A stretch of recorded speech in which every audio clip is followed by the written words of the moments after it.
are lied to from cradle to grave. How the hell do we have a man in the White House who's used at least 2 different aliases and several phony Social Security numbers?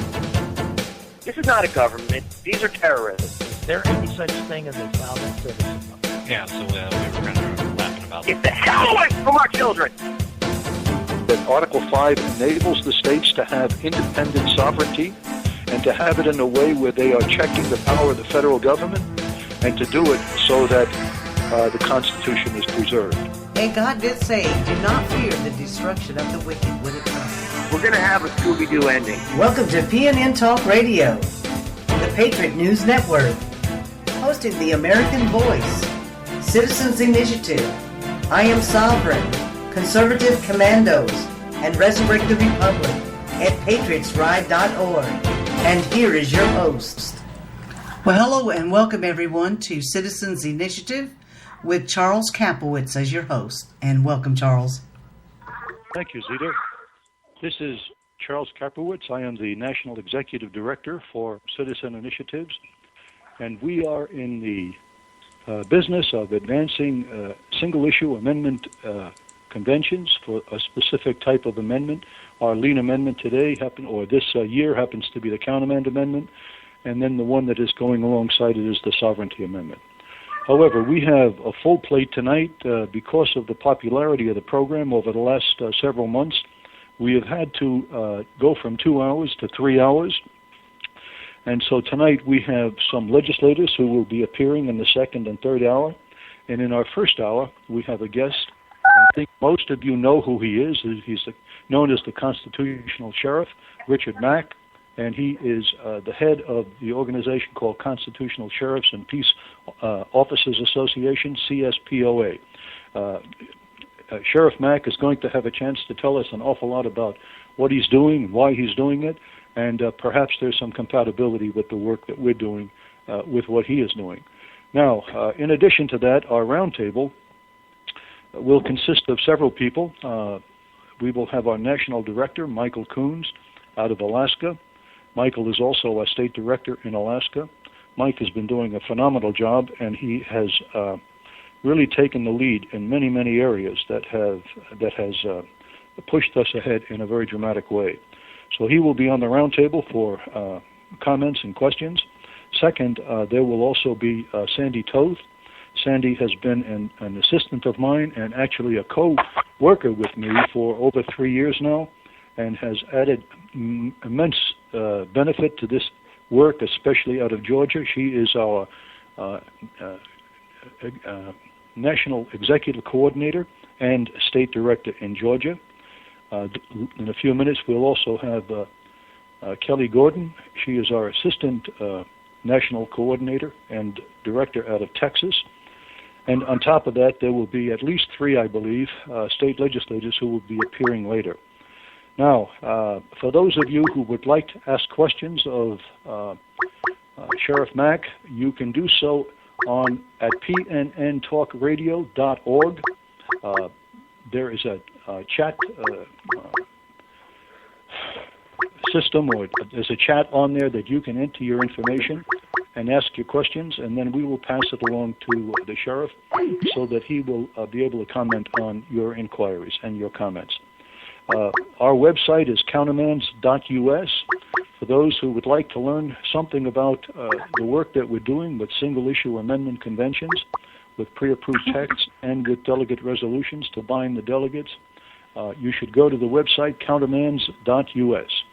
And you can also go to outreachmilitary.us, though that is not directly tied to our work with countermands.us. The fact is that we do have deep concern for wounded warriors and wounded veterans, and we have a website that is used for the purpose of trying to help them as well. If you want to go to our website and make a donation, there's a donation button. Go to countermands.us. We would welcome that. Now, saying all of that, we have Sheriff Richard Mack on the phones right now. And I want to welcome you, Sheriff Mack. It's an honor to have you on board and to be able to take this time with you to discuss the important issues of our day. Well, thanks so much for having me, and it's a pleasure to be back in Alaska. I hear you and Mike had a really good time up there. And did you really stand on a glacier up there for the first time? We hiked a glacier, and that was my first time ever, and I really appreciated Mike taking the time out of his schedule to babysit me and haul me around, and it was just a phenomenal day that he and I got to spend together. I saw some of the beauty of Alaska, and it just made me want to come back. Well, I've never been to Alaska. It's the only state I have not been in, but I have often longed to go there. But at any rate, I'm delighted that you and Mike had a good time and you spent a day or two with him, and you had opportunity of seeing that beautiful state. Yeah, now, absolutely. Sheriff Mack, you are a very popular man. There are many patriots who know you and are fond of you. But I would like you to tell us a little bit about your organization, and that is the Constitutional Sheriffs and Peace Officers Association, and what you are attempting to do with it in the states. And you can have as much time as you need, but at the same time, you can allow us to interject ideas, and or you can make comments that will bring us into the conversation as you would like to. So go ahead and just give us some information about yourself and your work. Yeah, well, thank you. You know, the reason that I'm really on the show is not because I formed a group called the Constitutional Sheriffs and Peace Officers Association, but it's something I did 20 years ago this very year. On February 28th of 1994, as a small-town sheriff in southern Arizona, I sued the Clinton administration. And 6 other sheriffs joined the lawsuit from across the country. The case went all the way to the United States Supreme Court, and we won. Sheriff Prince from Montana and I ended up at the Supreme Court together on the case, and there's very few people that can say they actually kicked the Clintons' butt, but I can say it. We beat them, we won, yes. And it was the only time in American history when sheriffs sued the federal government to stop the overreach of the federal government, to stop gun control, to stop the destruction of the 10th Amendment and state sovereignty. And it's the most powerful 10th Amendment decision in the history of our country, and I urge everyone to get a copy of it. You can look it up on the internet and copy it, or you can go to our website at CSPOA.org, CSPOA.org, and you can get a highlighted version that I made called The Victory for State Sovereignty. And that highlights, in a Reader's Digest fashion, the highlights of the case. And you will be amazed by what you'll read. You'll not believe that the Supreme Court actually said such a thing, especially when the Supreme Court has such a record for doing stupid stuff, like saying Obamacare is constitutional because it's a tax. Yes. And the yesterday decision, or 2 days ago, the decision that came out regarding straw purchases on guns, because Helena Kagan said, well, of course, that it would be unconstitutional if we couldn't do that, because then the federal government wouldn't be able to trace your guns. So, I mean, these people are so stupid, it's not even funny. I mean, I can't believe that she ever went to a college at all, let alone an Ivy League college. But for her to say something's constitutional because it gets in the way of an illegal political program, and yes. it gets in the way of the bureaucracy, and it makes it messy for the bureaucrats to be able to do their jobs. It's exactly what the Constitution was intended to do, you idiot. And so I just have no respect for this court. The people on there on both sides. I mean, Justice Roberts was supposed to be a conservative, and this case had to have had some conservatives, supposed conservatives or Republicans on the court side with her, or they wouldn't have won. And so it's just astonishing to me how the bureaucracies have taken over the political structure of Washington, D.C. They've taken over our freedom. They've completely destroyed our Constitution. And the reason that I formed the CSPOA, the Constitutional Sheriffs and Peace Officers Association is so that we can take back our country one county at a time, because the sheriffs of this country and the peace officers of this country and the local officials known as mayors and city councils and county commissioners, state reps, every state governor, they can take back freedom. They can restore our republic to its constitutional foundation, and we can restore individual liberty in this country, one county at a time. And yes, I'll add to it, one parish at a time, as they have in Louisiana, and one borough at a time, as they have in Alaska. Amen. Wow, that was quite a statement, Sheriff, and I appreciate very much the detail that you gave. And you are among friends here. We're not in any way adverse to the work that you're doing. I greatly respect what you accomplished with that lawsuit against Clinton. What thinking about that decision for Obamacare that Roberts had thrown a wrench into, it would have been so much better for him as the Chief Justice to simply say, look, I don't see this as, I see this as a tax. And so I'm going to send this back to Congress and have Congress figure out how to charge it as a tax. That would have settled the whole thing, and there would have been no hanky. Correct. You're absolutely correct. I've said the exact same thing, because the Supreme Court cannot make a law a tax. That's absolutely unconstitutional. It's unlawful. All legislative powers are vested in a Congress. So how many powers are vested in Congress legislatively? All yes. of them. So can the president make law? No. Executive orders are unconstitutional. He cannot make law.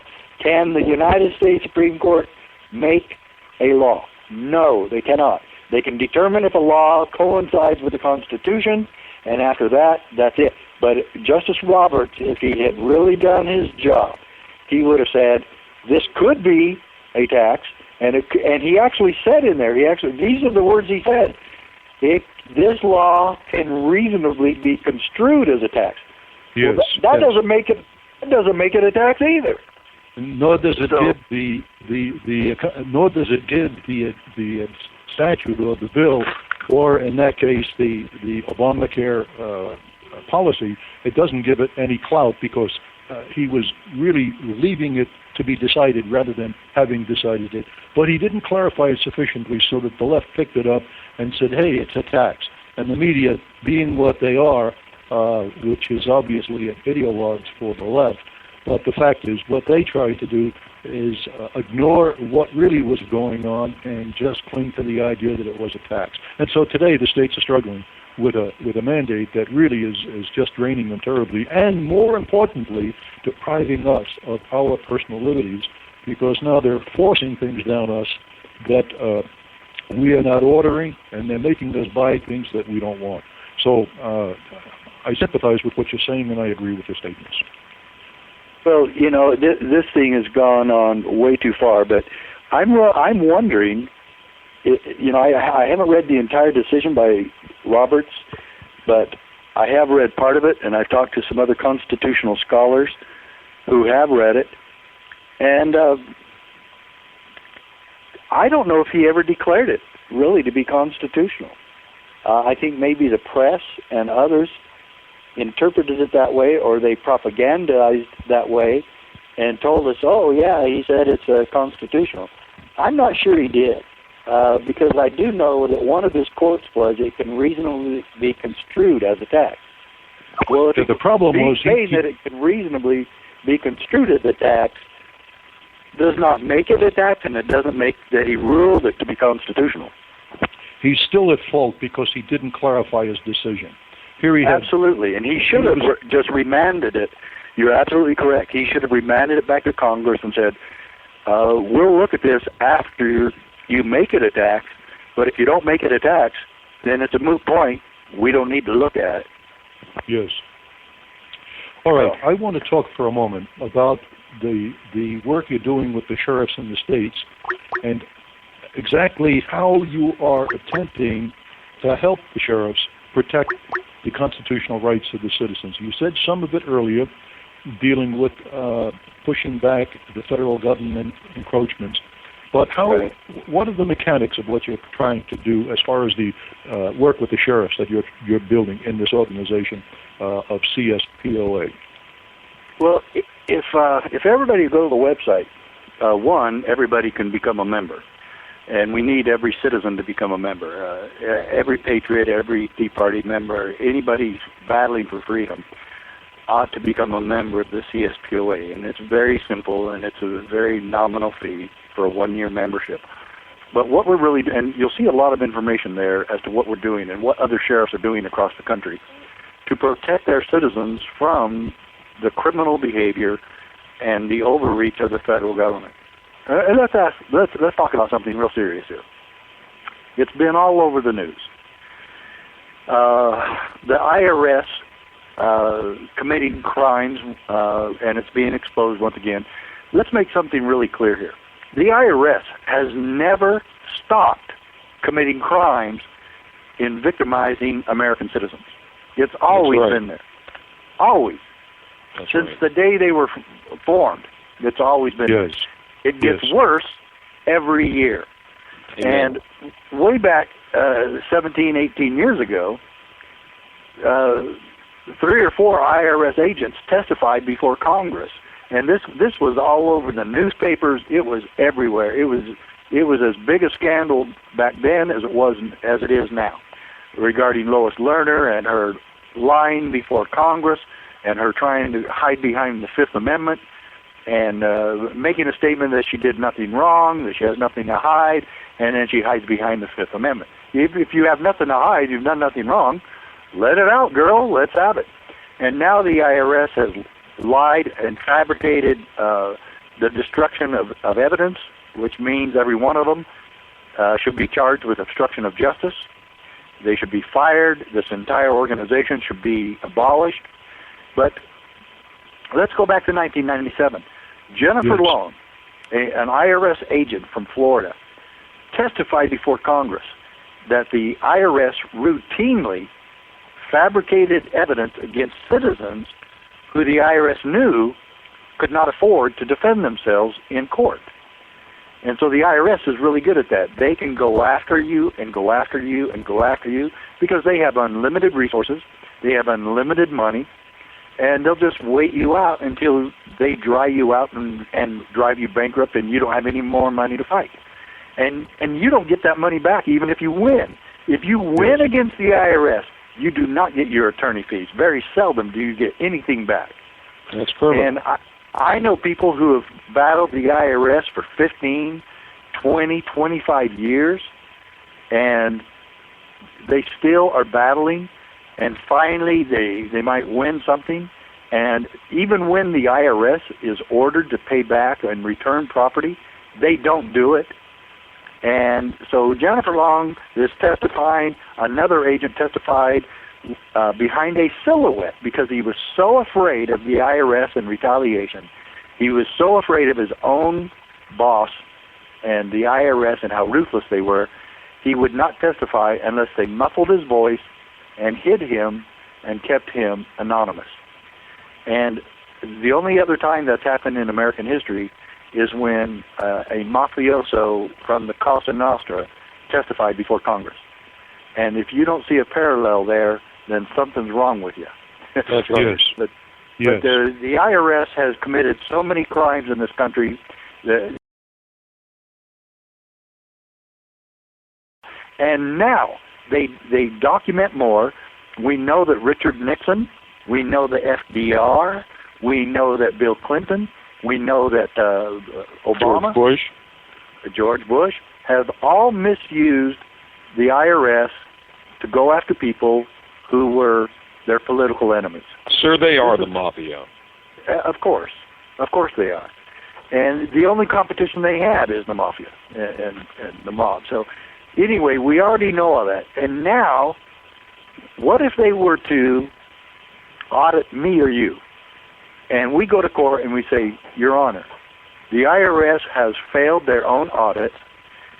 They have fabricated evidence routinely. We have this. I can show you. I can have Jennifer Long come testify. I can have Joe Bannister come and testify. I can have any number of agents come testify. I can have congressmen subpoenaed. about how the IRS has lied and fabricated evidence, and now they've supposedly lost all these emails. What if I lost all my records, Your Honor? Would I be able to still win? What if I lost a little piece of paper that's a receipt that's about an inch by an inch and a half long, and it's very tiny, and I lost that, and the IRS disallows my deduction because I lost it. And now we also have all these criminals. The IRS just recently found 1,100 IRS employees who had misrepresented their income on their own tax returns or had intentionally fabricated their tax returns, and every one of those 1,100 were given bonuses by the Obama administration. We now have $10 million spent by IRS agents who were supposed to get the records to Congress on Lois Lerner's emails. They were all given bonuses during that time. The bonuses just keep going to everybody. An EPA employee was caught watching pornography all day, which means they only caught him one day, but he's doing it all the time. And he was given and that employee was given a bonus. And the IRS has had $50 million retreats in Hawaii and all these other places, expensive places, Las Vegas and Atlantic City, and all these other places that they've had retreats and paid vacations by the taxpayers.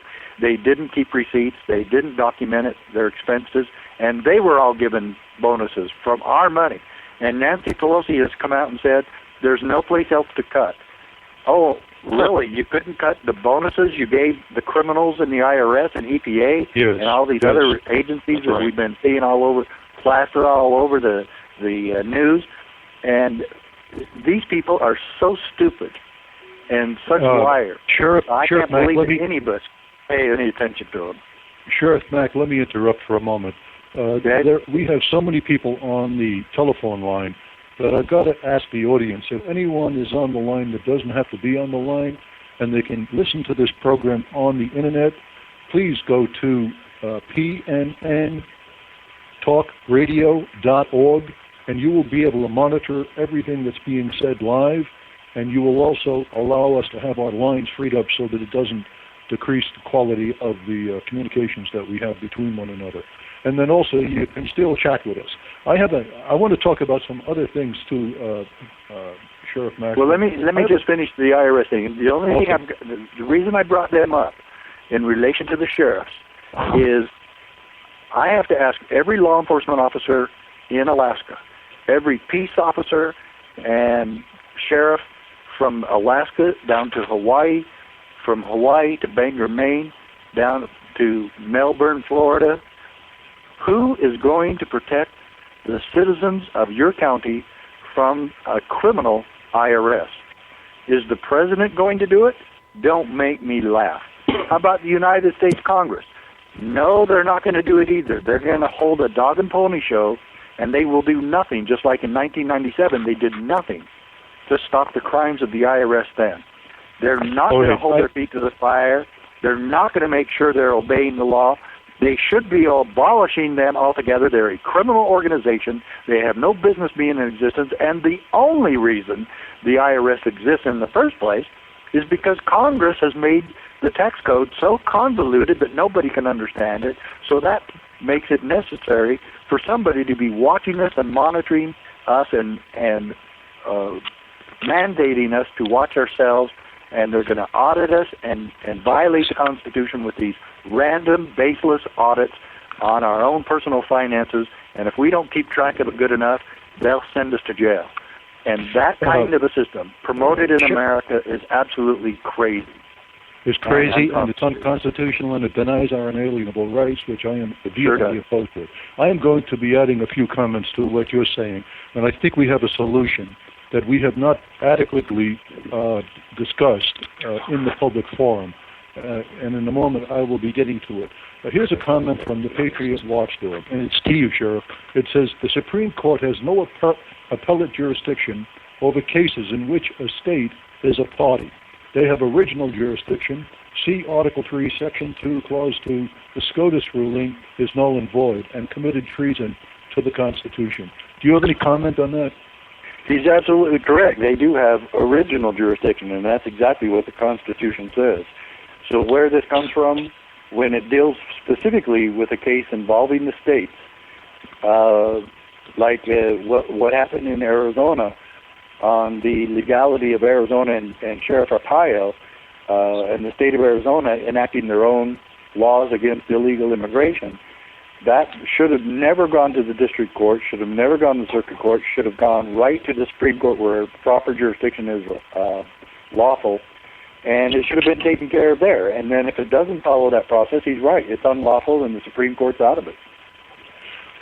Folks, those of you in the audience who happen to be on the phone, if you don't need to be on the phone, that is, in order to listen to the program, please go to pnntalkradio.org. You'll be able to listen live, and also you'll be able to communicate with us in the chat. We're just having a problem with a number of people calling at the same time. So we know that Sheriff Mack is popular, but at the same time we want to give him not only the time, but the quality of communications. And then also, for those of you who are on the line, please mute your phone so that we don't get any background noise into this conference. I have another comment from Kelli in Gordon in Texas. He says, when you made the statement about the dog and pony show, she says, dog and pony show is right. Abolish the IRS. So you've got a lot of sympathetic people out there that are sitting back saying, let's get rid of it. All right, let's talk for a moment about how. I want to distinguish citizen initiatives from all other Article 5 groups. And I want to do that to complement what you're doing, rather than to take away from it. And I've been working for, I think, probably a little over 40 years right now, trying to advance amendments to the Constitution, mostly for the unborn child, but also for other issues, either through Congress and or state legislatures under Article 5. And over the last 30-plus years, there's been a concerted effort on the part of those on the right, and some of whom you know, who have decried the reason and the usefulness of Article 5. And as a result, even with the Balanced Budget Amendment, they scared the legislators half to death, and so out of the 32 applications that were completed, 18 were rescinded. And so today nobody knows what's happening with the BB-8 applications. Now, I said all of that to say this. I want for a moment, Sheriff, to just have a short course here on history. Before our Constitution was formed, the colonies were really nation states. They had an identity to themselves. Any conventions that took place before the Constitutional Convention were, in fact, between states to settle disputes between two or more states, usually no more than three. It might be water disputes, it might be commerce disputes, or any taxing problems that they had between the territories and so forth. And they would settle these issues with conventions. Now, when the Articles of Confederation were formed by these very nation states, they had a requirement that in order to amend those articles, you needed unanimous vote. Now, why was that? The reason for that was because they knew that they were nation states with sovereign authority, and they were not going to abdicate it. So, in essence, one nation state or one state in the articles could actually hold the other 12 hostage. But they did that deliberately so that they wouldn't surrender their sovereignty. When that didn't work, almost cost us the revolution. And then after we won the revolution, miraculously, we found ourselves with an economy that had deteriorated so badly that we almost lost the war because the economy was falling apart. That's how the Articles of Confederation was called by Madison and Hamilton, and Congress agreed and the states agreed, and so they were going to amend the Articles. It didn't take them but weeks, probably, and they realized they could not get a consensus. And so what they then did, went back to, because they needed unanimous consent on everything, so they went back to Congress and they went back to their legislatures, and in that, they asked for permission to create a new document. That new document happens to be the Constitution of the United States. They were given an okay, and then they pounded out the document. Now, in the background of all of this was one question. How do the states retain sovereignty? That was the biggest issue.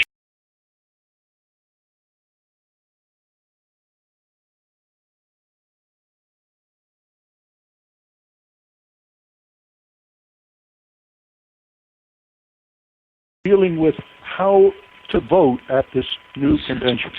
And their decision was the bigger states rather wanted a vote to be based on populations. And then the little states said, no, we want it based on one vote per state, because they were all sovereign states. That issue is still going on today. Because the smaller states were more in numbers, they won the day.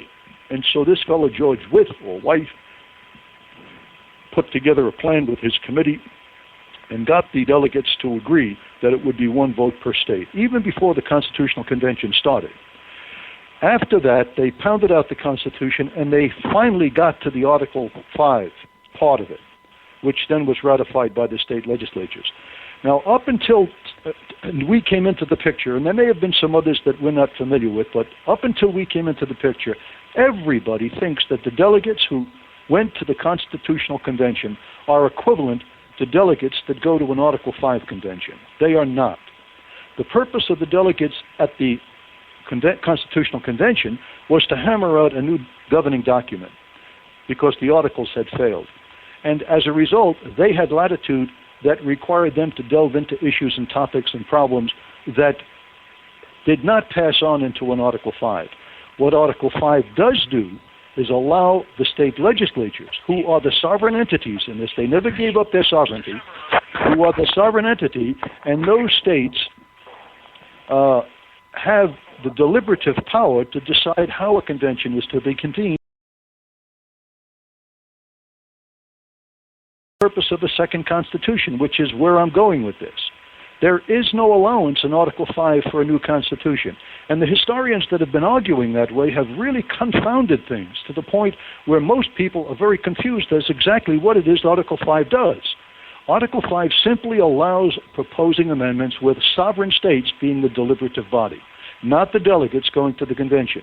But because we had this erroneous view that the delegates today are equivalent to the delegates in the Constitutional Convention, that we better watch out, we'll have an open convention and a new constitution will be formed. If the states wanted to create a new constitution and a new government, what they would have to do, in my opinion, not under Article 5. Article 5 doesn't allow them to do that because they are limited in their scope to proposing amendments.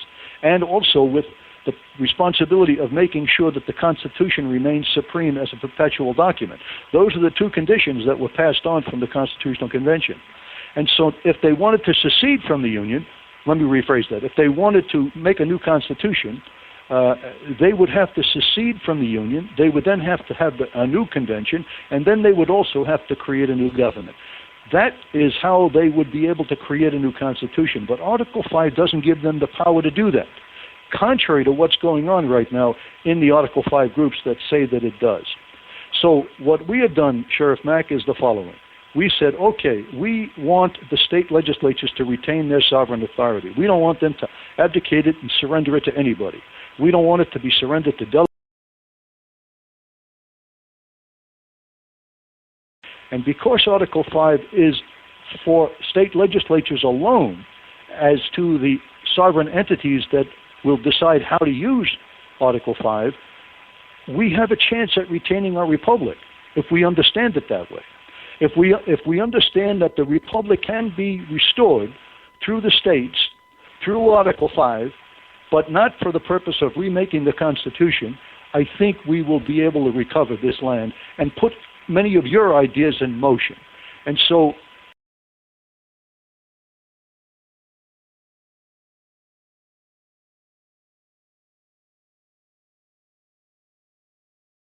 designed to do is to allow the state legislatures alone to decide if a particular law or regulatory ruling or executive order, court decision, if it in fact is burdensome to the states, and when 30 states decide that it is not a law that we want to recognize,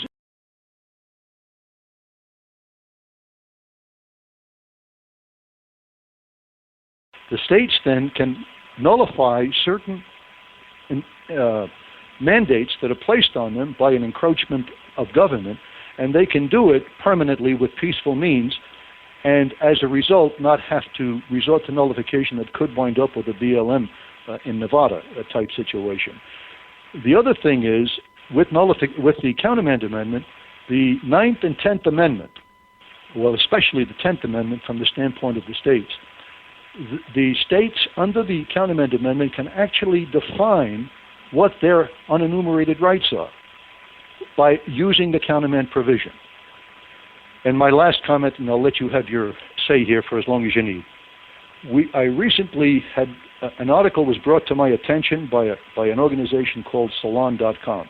They are a group they are a group owned by Associated Press, and they wrote an article about us and about me in particular. And I thought it was relatively accurate in about 90% of the cases, but it was from the left.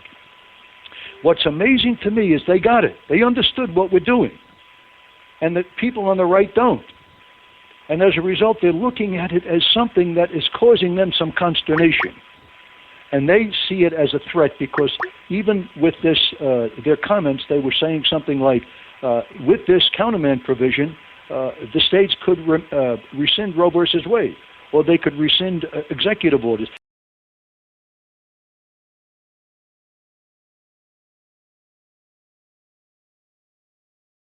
And as a result, I sat, and although they were critical of me, I sat back and I said, they got it. They understand what the Countermand Amendment can do. And it actually can take the states and put them in a place where they are a partner in government, where the federal government will be forced to say, wait a minute, before we write this law or make this court decision or this regulatory ruling, or the IRS rulings, we are going to make certain we do it so it's amenable to the states, because we know the states will be able to countermand it. And it will only take 30 states to do that.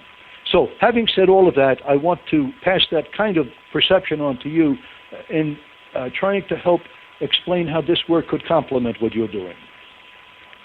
Well, it could, definitely. But the thing that I fear is that there's no immediacy with any of that you just mentioned. And some of that you said was garbled. I don't know if it was your phone or mine or that we have too many on. But you started sounding like you were very distant in a tunnel, and it was very garbled. So I didn't hear everything, but I got the gist of it. If the IRS comes into your town tomorrow, an Article 5 or a state convention is not going to be able to stop it or prevent it. But the enforcement arm of the executive branch within every county, the people's ultimate protector, the sheriff, and we hope that the chief of police and the city councils and county commissioners will do the same thing. We want them all to do what Madison said, erect the barriers against the encroachments of the federal government.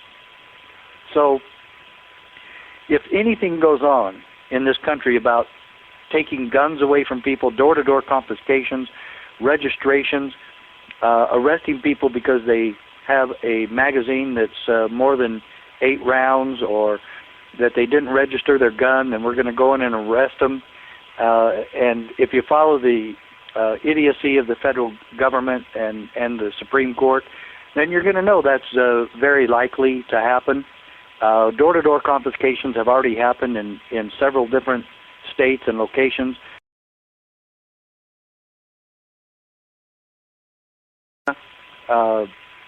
Hurricane in New Orleans, that the federal government and local agencies went together to door-to-door confiscations of guns. When people needed their guns the most, the federal government was taking them away. So the problem I have with the solution you're talking about, it's more of a long-range solution. I don't believe that an Article 5 or state convention, no matter which way you call it, would be able to be formed and actually get together less than a year and a half from now, and probably longer. But we're talking about saving people right now. The solution that we talk about is enforcing the Constitution, keeping our oath of office, making sure that there's no criminals, either foreign or domestic, that are allowed within our counties to victimize the American people. And like I said it earlier and I'll say it again, who in your county, who in your borough, who in your parish, who in your state is going to protect you from the crimes of the EPA, FDA, BATF, and specifically and most obviously the IRS. Who's going to protect you from that Gestapo organization destroying your business, destroying your family, and tearing you apart and leaving you broke or worse in prison? Who's going to stop that?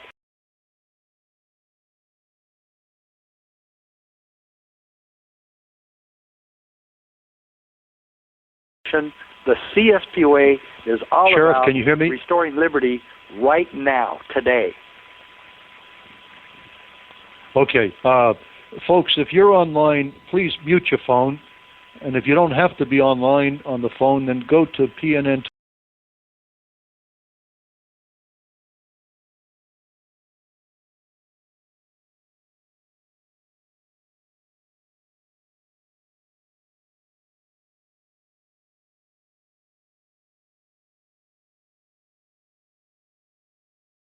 I can't handle it.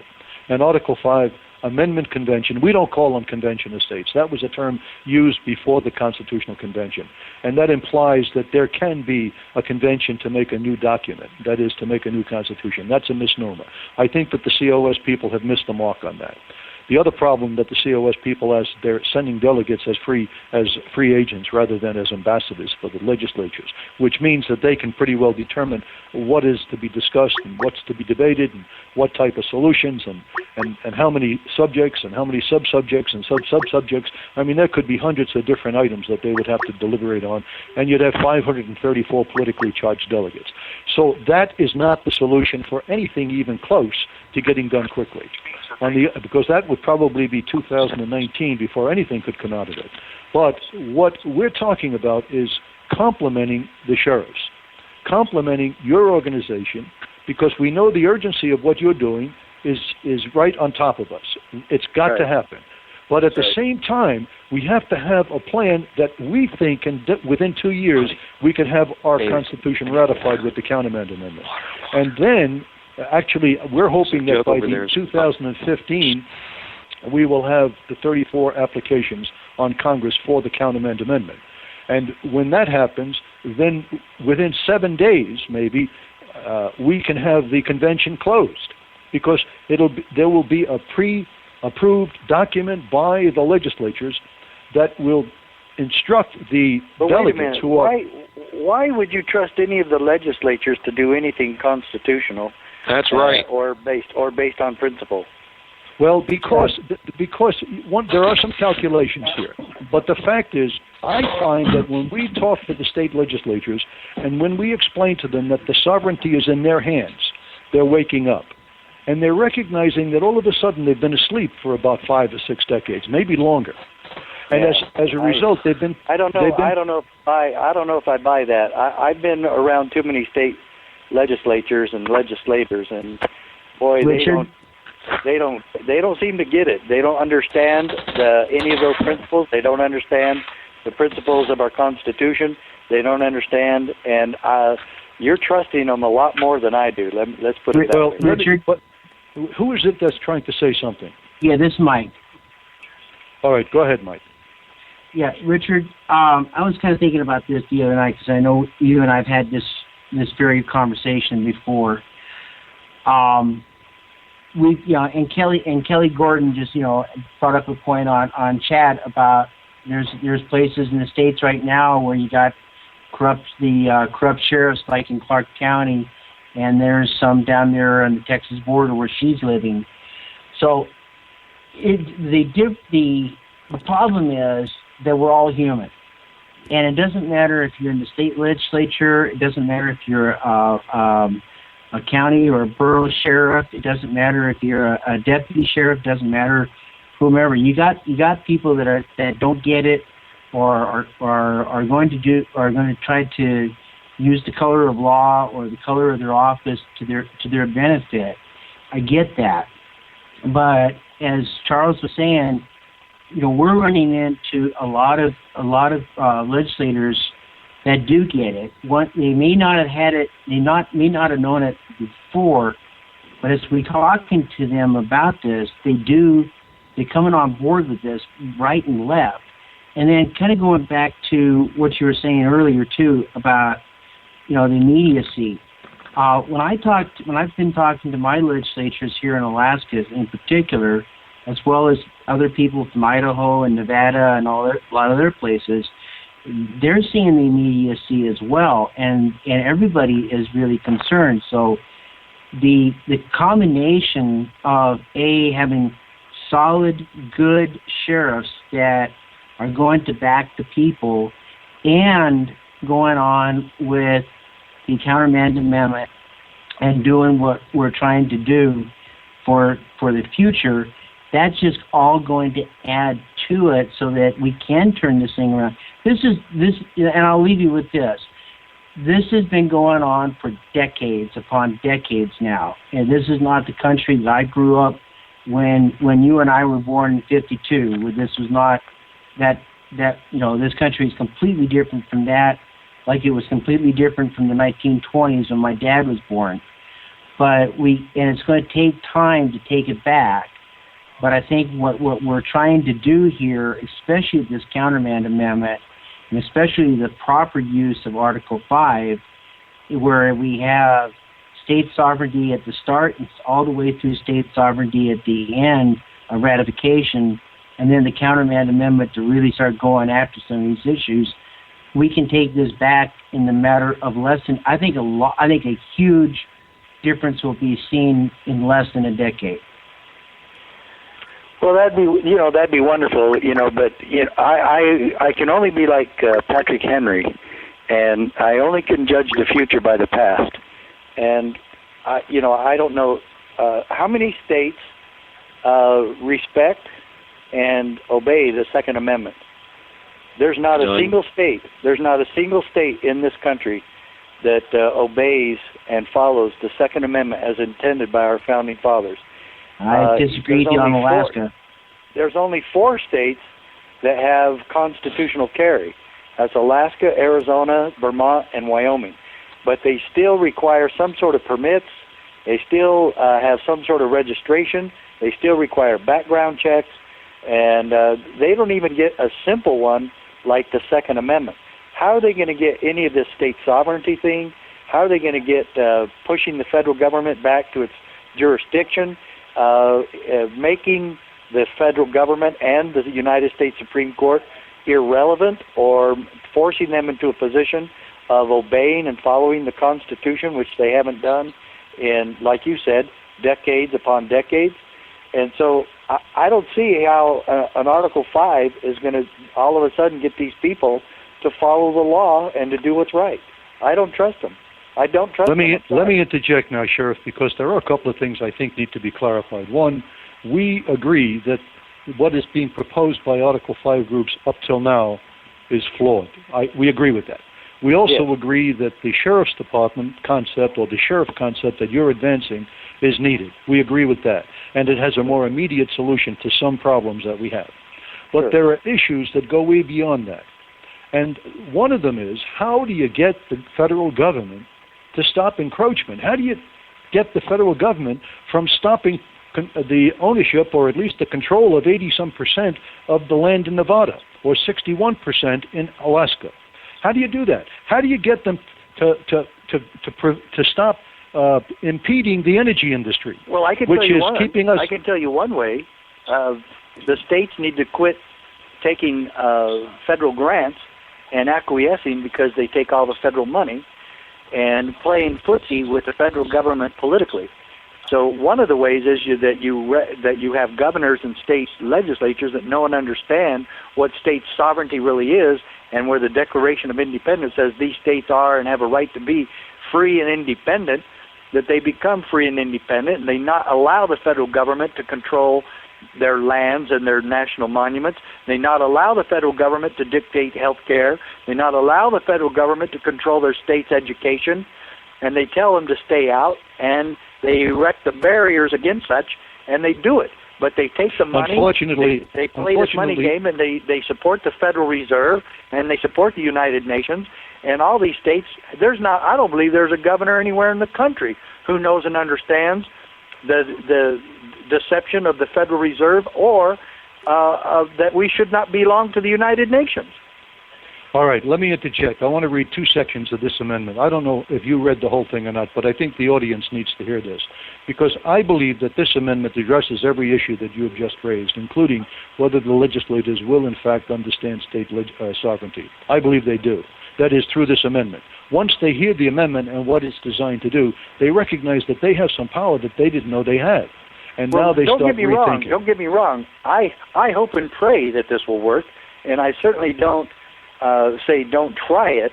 I do worry about a convention with delegates, because that would be disastrous.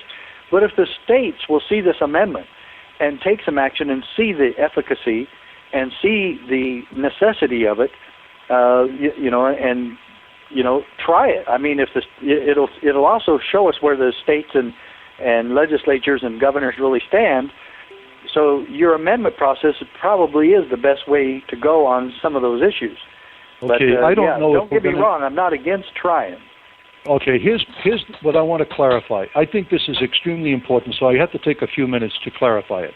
And if we go over the hour, then we will, and then we'll go into next hour for whatever minutes we have there. Now, Section 1. The article restores state sovereignty in our constitutional republic by providing state legislatures countermand authority. Section 2. The state legislatures in the several states shall have the authority to countermand and rescind any congressional statute, judicial decision, executive order, even treaties, government agencies, regulatory rulings, or any other government or non-government mandate, including excessive spending and credit, imposed on them when, in the opinion of 60% of the state legislatures, the law or ruling adversely affects their state's interest. When the countermand threshold has been reached, the law or ruling shall be immediately and automatically nullified and repealed. This countermand authority shall also apply to existing laws. Now, I have two more short clauses to read. What this is going to do is give teeth to the state legislatures that they've never had before to get the job done. They will have to fight it out as to what issues they want to countermand. Citizen initiatives hopefully will be a facilitator to help steer that. But at the same time, it is going to be teeth that they have to, and since we still have more right-leaning and conservative-leaning states, even though many of them, by the standards of 30 years ago, have gone far more to the left than they should have. But we still have a lot more right-leaning states than we have left-leaning states. For that reason, this can work. And that's what that article from the Associated Press pointed out. These two guys that were monitoring one of those programs that we had, and like we have tonight, and they were taking down notes so that they could counter what we're talking about. But the second problem is, how do you enforce it? If the federal government isn't enforcing the laws now and isn't protecting our unalienable rights, how do you protect yourself? Well, here's how you do it. And this is where you come in. Any elected or non-elected government official or any non-government individual or organization who intentionally obstructs or prevents the implementation of any provision of this article shall have committed a criminal offense and shall be subject to impeachment when applicable and criminal prosecution, and upon conviction serve up to 5 years in prison. Section 2. Individual states shall have authority to prosecute violators of this article under state laws in the absence of federal prosecution after 90 days from the date of the alleged violation. Multiple prosecutions by multiple states for the same alleged crime are prohibited. Now, the point is, if you are in the federal government and you have conspired to prevent the implementation of this particular amendment, you're going to think twice, because not only can the federal government prosecute you, because it would be considered a criminal act, but any one of the 50 states. And the 50 states could join in a class action. And through extradition, they actually could cooperate with one another in the sense that you could be pulled out of one state and put into another and go to prison in that state. So what happens is now the amendment has teeth for the legislatures to do something that is needed to restore our Constitution, to restore the unenumerated rights in the 9th and 10th Amendment, and to allow the states to define those rights, which they can't do right now. You see, when there's nullification is applied, like in the case of the Bureau of Land Management in Nevada, and you had all these people going out there and opposing that land grab and so forth. The point is that issue, though the nullification was being applied by the citizen, it's still pending. The federal government can still come in days ahead and redo the whole thing. But if that law for that land was nullified, or not nullified, but rescinded with the countermand, then the federal government is powerless. They can't do it anymore. And the enforcement provision for what is in this amendment could very well be the sheriffs that you are putting together. And it could be that those sheriffs will make this amendment work. Now, I agree with you. It can't make things right today. It's going to take at least 2 years before this thing is ratified and the first countermand initiative is started by the states. But it's a lot shorter than 6 years or 5 years that the COS people are talking about, you see. And that's the reason why this is such an important amendment. It really does give teeth to what you're doing. And it does it in a way where the influence of the citizen on the legislature as to decide what initiative should be countermanded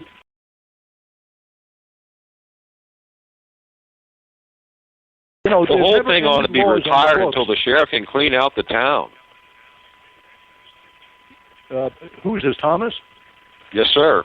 Okay, let me just continue here. We probably have 5 million laws on the books today, but most of them are duplicative when you think of local, city, county, state, federal laws.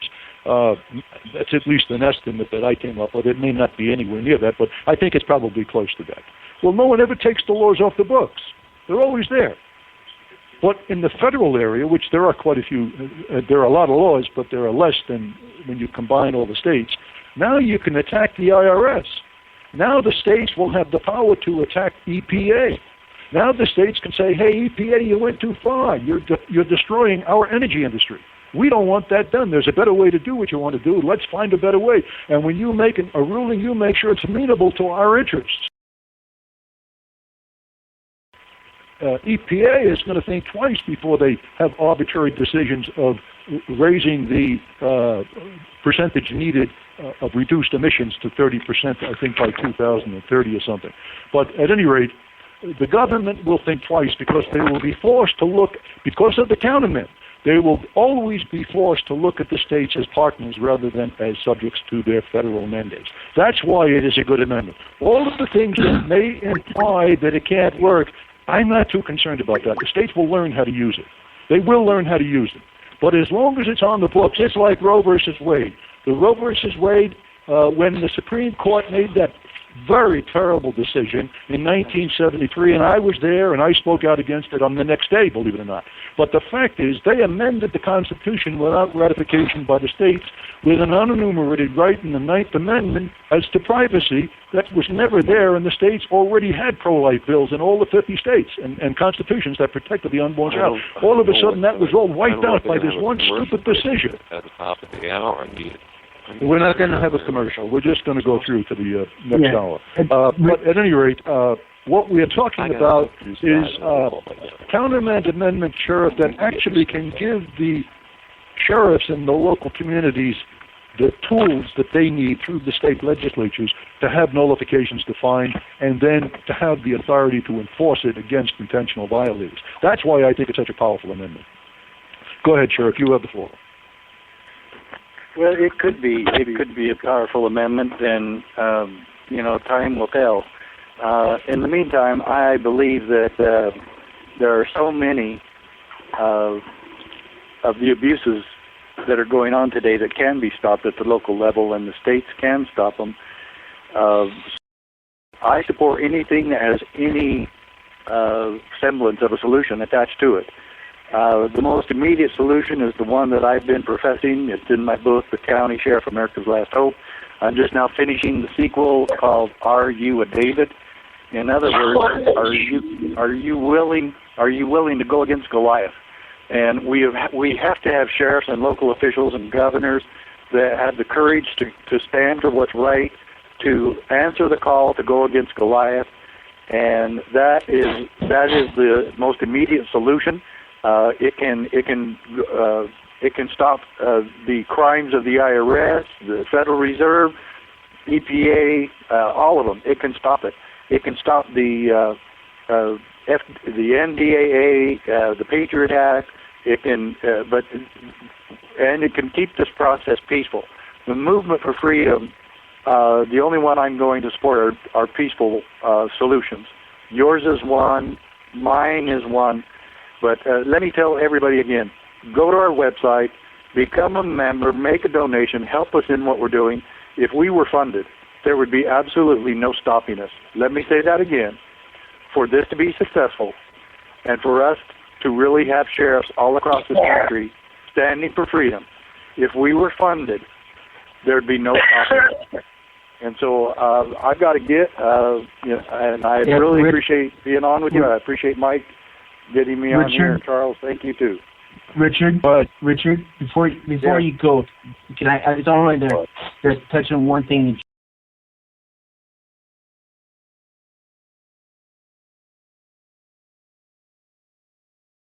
Is that that's totally garbage. I'm not hearing a word of it. Mike, you're just Charles. Yeah, Richard, you hear me now? So I was doing fine earlier. Just part of it. I heard part of it. Okay. I'll call you later this week. But we need to talk about this. Yeah, we need the delegates aspect on this thing is that with our countermand, the single issue amendment, the countermand, the delegate resolution. Yeah, we're losing you, Mike. You're gonna have to stop. We can't hear you. Listen, Sheriff Mack, I want to thank you for coming and being our guest tonight.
Sheriff Mack, thank you, and we wish you well. We'll no doubt talk again.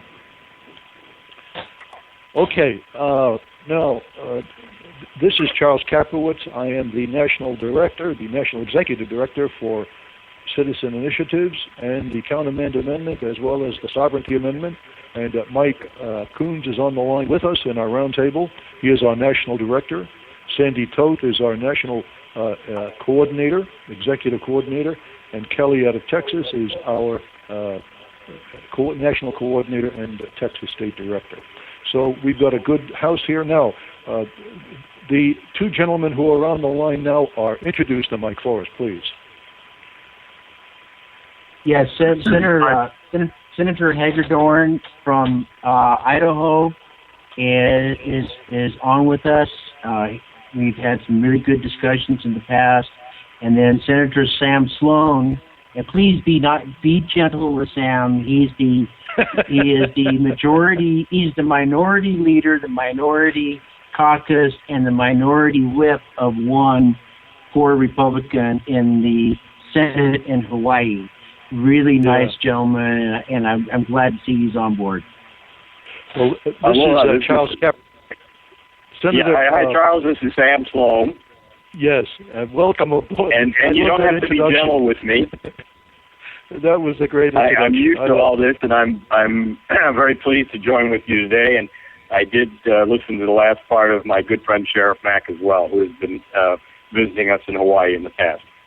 Yeah, I really do respect the work he's doing, and he's got a long way to go, but he's climbing up the hill, and I think he's getting to the peak of the mountain here, and I will support him in every way I can. Okay. Absolutely. Senator Hagedorn, are you there? Yes, I am. And I thank you too, sir, for coming on board. Now, you are from Idaho, correct? That's right. I spent. I've I've been in Idaho just about all my life, except for a little spans of 20 years serving in the U.S. Navy. Okay. Well, all I think about, I've been in Idaho once as I was going through the Black Hills and driving west, and I had to go to Idaho to get out to California. So that's how I know your state, but I didn't stay. But every time I hear the name Idaho, you know what I think of? Potatoes. Probably Ohio. Yeah, that's right. No. Potatoes. That's what I think of. When I was a kid, that's all Idaho potatoes. And I probably ate more Idaho potatoes than anything else. But at any rate, I'm delighted. That's what we're famous for. We have our economy is a huge agricultural economy. You might be interested to know that actually I am camping out right now up in the mountains of Idaho, and far from the agricultural fields that we depend on for our state revenue. So hopefully the signal will remain strong. Right now I can hear you fairly well. So I'm delighted that you're able to share at that distance on the mountain peak. Okay, now fellas, I'm going to give Mr. Sloan the first floor, and I would like you, sir, to just share whatever you want dealing with issues that you are concerned about and that have two aspects. One, they are regarding Hawaii and the needs in Hawaii, and two, how they would be related to federal mandates and or federal regulations or other aspects of the federal government that your state is having difficulty with. So, sir, just take whatever time you want to present your case, and then we will give Senator Hagedorn the same time. Okay, well, thank you very much, and again, aloha, and I wish I were camping up in the mountains with the good senator, having some of those good Idaho potatoes. I think that's good. Me too. In any event, you didn't say, Charles, whether you had come to Hawaii or not. Have you been to Hawaii before? Yes, I have. I used to have an office in Honolulu, and this was in the late 80s. Yeah.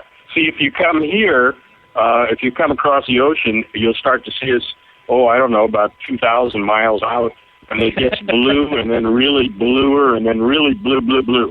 And, briefly, the history of our... Yeah, well, the history of our state, as a blue state, the history of our state is very unique and unusual. We started out as a monarchy, so you had strong, centralized, authoritarian control. And then we had the overthrow of the monarchy in 1893, and then we had briefly a Republican form of government, and then a territorial government for another 50 years. And during that territorial period, again, we had a single authoritarian control, this time under the Republican Party. And then since 1962, we've been by the Democrat Party. That our U.S. Senator Daniel Inouye just died 2 years ago, and he had been in office for more than 50 years. And that is more the tradition here than anything else. And our local boy, as they say, Mr. Barack Hussein Obama, he got 72% of the vote 2 years ago in Hawaii. Wow. Even though all of the things that point to people starting to ask questions on the mainland, it hasn't resulted in much flagging of support and activity here. I think it's down to maybe 66% now, but that's about it. So we are a blue state. Our entire congressional delegation, 2 House members, 2 Senate members, are Democrats, although we may be able to break into that this year, at least with one of the House seats. The governor, we may have a chance to have a Republican governor after a man who served as lieutenant governor under Republican Linda Lingle several years ago. But other than that, the legislature, the judiciary, everything is dominated by the Democrats. Even business people here who normally would be more Republican-leaning or at least independent are full-fledged Democrats. They host Democrat fundraisers at their home. So everybody is in lockstep, and everybody sings Kumbaya, except me. And I am the only Republican in the state Senate. There are 25 members of the Senate, 51 members of the House, and there's 6 Republicans out of the 51 in the House. I refer to them lovingly as the seven dwarfs, because really most times they vote with the Democrats, and they vote against conservative principles and against our own sovereignty. So that kind of is a backdrop. Well, you know, what I'd like to do, Senator, is find some common ground where even Hawaii, as a left-leaning state, has sovereignty issues that the left would respect. Maybe it's an Amendment 1, First Amendment issues. Maybe it has something to do with search and seizures in Amendment 4. I don't know how all of that will come together, but I would like to know, are there issues that even the Democrats in your state have concerns with regard to overreach by the federal government? Very few. And please call me Sam, because that's what I tell everybody. It's Sam I am. When that filibuster was made in the U.S. Senate, that fellow that was doing that 21 hours, he wasn't talking about Dr. Seuss. He was referring to me. So Sam I am. I would like to tell you that there are more issues of interest. I think the closest thing that we're getting to now is that there was revulsion here about the NSA listening. And, of course, Eric Snowden was from here. He was working and living in Honolulu before he fled and gave all of the information, some of which I think is very helpful. So it's been a problem in that, particularly the last 10 to 12 years, I've seen less of an independence of thought with my colleagues, my Democrat colleagues, and more of an idea that they're going to go down with the ship no matter what. Obamacare, our health connector, things that we have here. There is, however, one other area, and that is the area of unfunded federal mandates. And we've been operating under a plan for, 25 years, and it's referred to COFA, C-O-F-A, and it's the free association that applies to Micronesia and to those states where we used to have atomic bomb testing in the 50s. The federal government declared that under COFA, the people that live there in the South Pacific who are not American citizens have an unlimited right to health, welfare, and other benefits. And they've come to Hawaii in growing numbers and taking a lot of our resources. And in fact, the total amount right now comes to about $130 million a year, of which the federal government kicks in about $11 million a year. So that's a hefty price tag for taking care of people and having them step in line, in front of the line for services. So that may be something that we're finally getting a little bit of traction on, the NSA item, as I said. But in terms of the federal government taking lands, which, of course, is a big problem throughout the West, unfortunately it's been welcomed here, and everybody heard the announcement today by the president. He wants to set up yet another area in the South Pacific between Hawaii and American Samoa. People usually welcome that here. So that's what I'm dealing with. That's what we're dealing with. Well, listen, that is absolutely fantastic. That explanation, that story, and your sense of humor is wonderful. I'm enjoying. Listen, you got to have a sense of humor, because if you took all this seriously, your head would explode, and there'd be all that toxic material all over the ground. Isn't that the case? I don't know if another person on this broadcast is enjoying it as much as I am, but I am. I think that's wonderful. All right. I think that before we get to Senator Hagedorn, Dom, I want to just end with this, Sam I am. What I wanted to add is this. On the issue of unfunded federal mandates, I doubt very much if Hawaii will help us in being one of the 34 applications for the countermeasure amendment. Or we are going, once it's ratified, and we do think we have the states here to get that application completed, but once it's ratified, it could be that you would meet with us and discuss issues on how unfunded mandates are causing Hawaii big problems and how the countermeasure amendment can correct that. Because what will happen is once it's ratified, we actually will be looking at initiating individual countermeasure initiatives. and the states will determine which ones they want to address and what laws are, in fact, causing us a lot of trouble. And this one for unfunded liabilities affects all the states, not just Hawaii.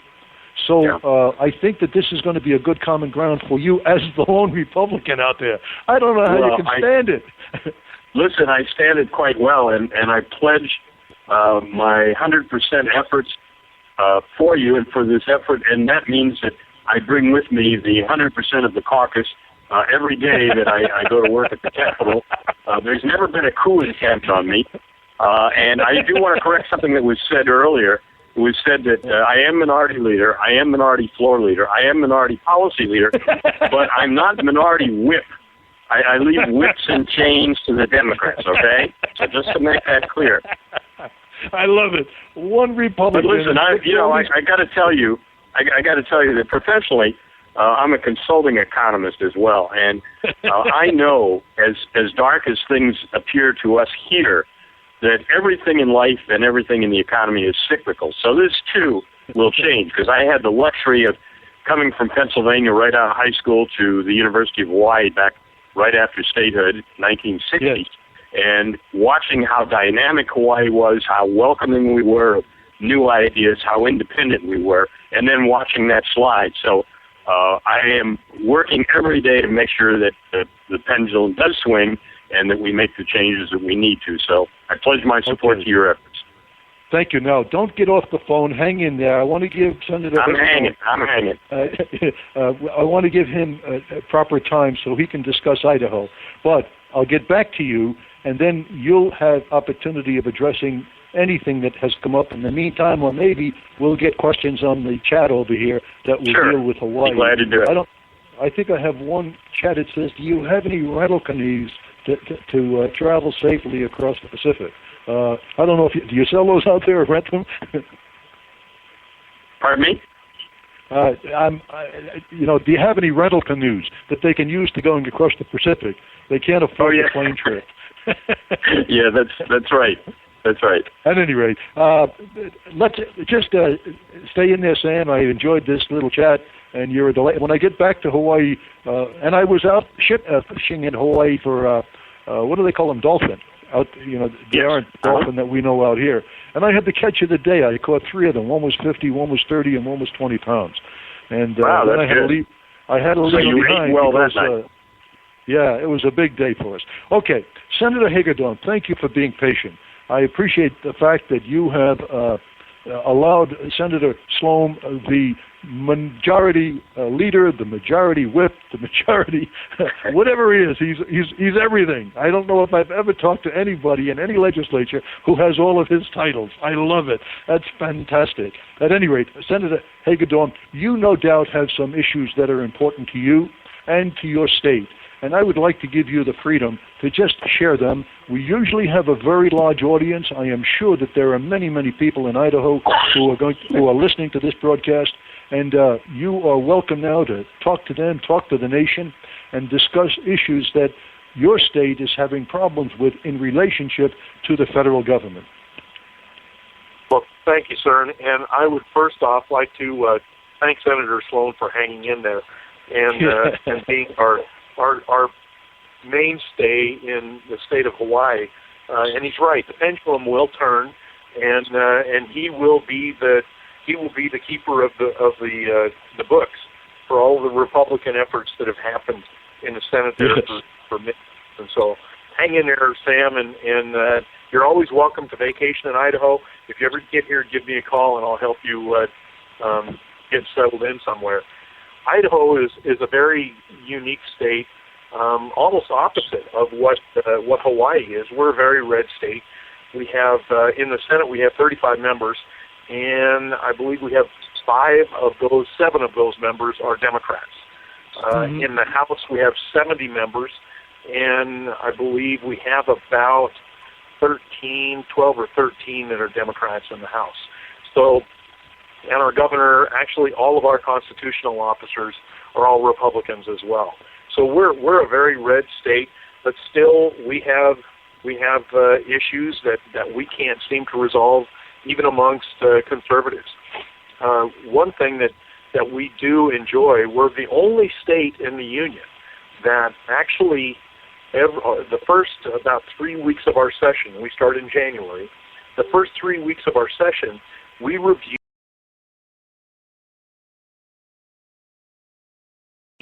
based on the legislative session the previous year and any new rules that they might want to implement. And we have the ability in the Idaho legislature to modify or disapprove those rules, which has really allowed us to ensure that the regulations that the executive branch puts in place are consistent with the intention of the laws that we pass. And we do that right now under statute. We have a constitutional amendment that we will be, the population here will be voting on in November that will actually put that authority into our Constitution. We're hoping that other states will recognize the value of the legislature being able to oversee the regulations of the executive branch and help keep those regulations in check. Long term, we're really looking at some type of a regulatory amendment to the U.S. Constitution to do the exact same thing. Right now, our congressmen in D.C. and senators create laws. The executive branch goes off and does what they do. You've got to watch the Federal Registry every day to see what kind of regulations EPA or Department of Transportation or whoever throws out in the federal regulation, and there's no consistency.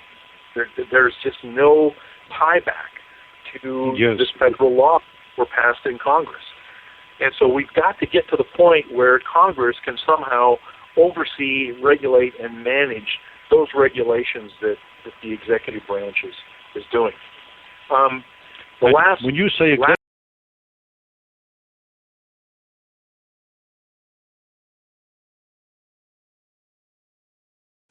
executive branch and regulatory rulings, you're referring to the power of the presidency in the federal government.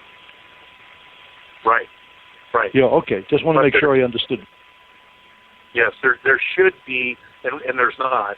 There's no authority of Congress to oversee the regulations that the executive branch puts out. So the executive branch can put out any regulation that they see fit right now, regardless of whether or not it's consistent with law.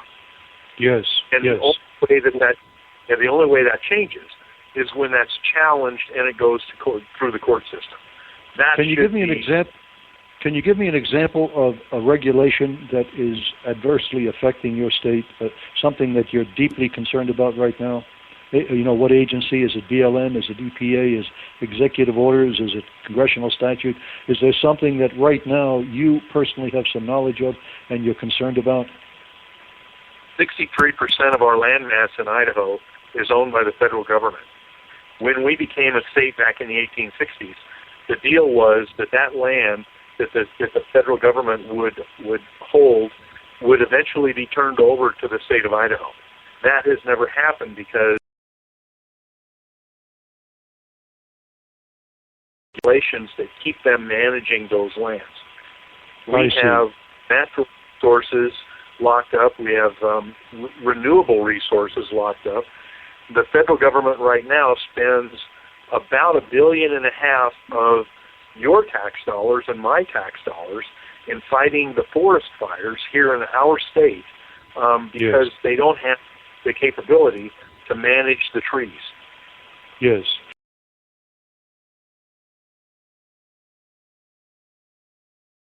And we have a lot of people that are participating in the chat.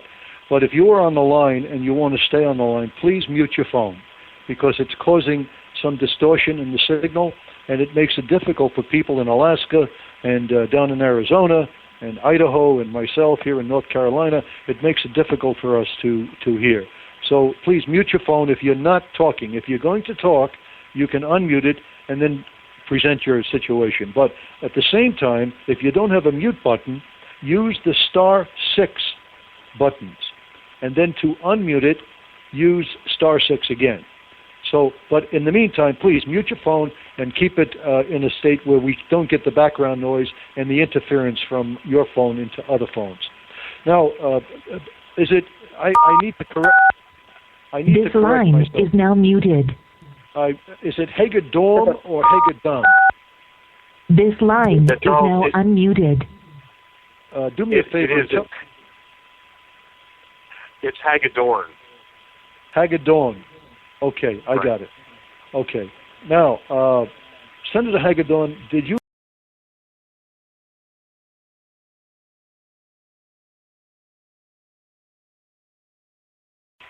Okay. I'm sorry, Charles. You broke up very badly. I couldn't understand. Okay. My question is, did you have a chance to look at the countermand amendment that we are advancing in the states right now? Yes, I have. And I think it's written very well. I like it. One of the things that I've been working on a number of things, but last week I spent in Indianapolis working with the Mount Vernon Assembly, and we're writing the rules for a convention of states. And it was very interesting. We had about 105 legislators from 33 different states around the union. And one of the things that we have to think about the timeline of doing amendments. And the very first thing you have to do is you have to have a constitutional convention. And that convention of states has to be called. And then there has to be rules.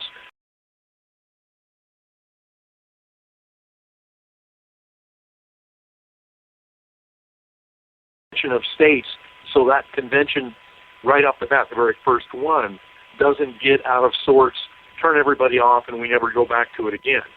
So many of us right now are working on rules and procedures to drive that convention of states for a single subject convention that will have one state will have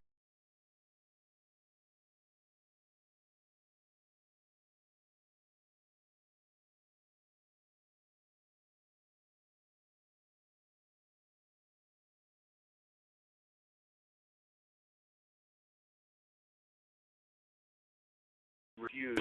We spent almost 3 hours on a very simple sentence or a few sentences last week in making sure that the 33 states that were there agreed on that language. So doing a single amendment will not be a quick and easy thing in the Constitutional Convention. There's a lot of great ideas out there. The delegate amendment, I think, is a great idea. Let me interject something, Senator, because I think what you have said I understand, and we've been following the Mount Vernon Assembly as well. And we've been in communication with Senator Long for quite some time, going back really probably a year and a half. There is something about what's going on in this Article 5 area that we are trying our darndest to clarify. And it goes something like this. First of all, it is our conviction that the state legislatures, TURES, alone, has sovereign authority under Article 5. That's the first thing. Second, when Article 5 is applied, that is through the 34 applications, and then the convention is convened, not by permission of Congress. Congress does not give permission to the legislatures to have a convention. When 34 states complete their call, Congress is mandated to convene it, and if they don't, I personally believe that the states can convene it on their own, having met the constitutional requirements in Article 5. Third, the Article 5 is not, and forgive me for saying this because it might counter what you're saying, but we do not.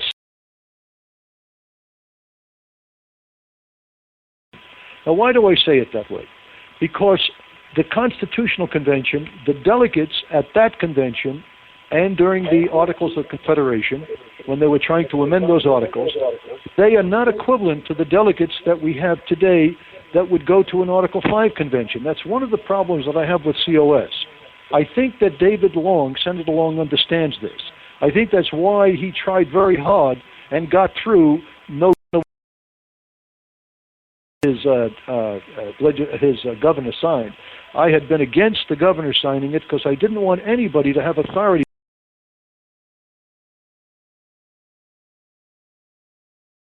And that is my personal preference, because I don't want to see the legislatures abdicating their authority to anybody, especially to the delegates who are going to the convention. Now, I said that to look at it this way. There is a quick way to get them through, that is to get an amendment through. And you can have multiple single-issue amendments with pre-approved texts for specific amendments, whether it's the countermand amendment or the sovereignty amendment or the balanced budget amendment, and with a delegate resolution. The delegate resolution is the contract between the state legislatures and their delegates who they send to the convention, and what it does, it gives instructions to the delegates as to what they are responsible to do, and it tells them how to organize the convention. I know that Nadelson, who is part of COS, has argued that and I know Nadelson, I've had 2 long conversations with him, he's a fine gentleman, but he has argued that convention experience before the Constitutional Convention will in fact control the delegates at the Article 5 convention. I don't agree with that. I think that's an overreach, and it allows someone, get your phone in the background there, folks, someone is allowing some background noise to come in my phone system here. But at any rate, when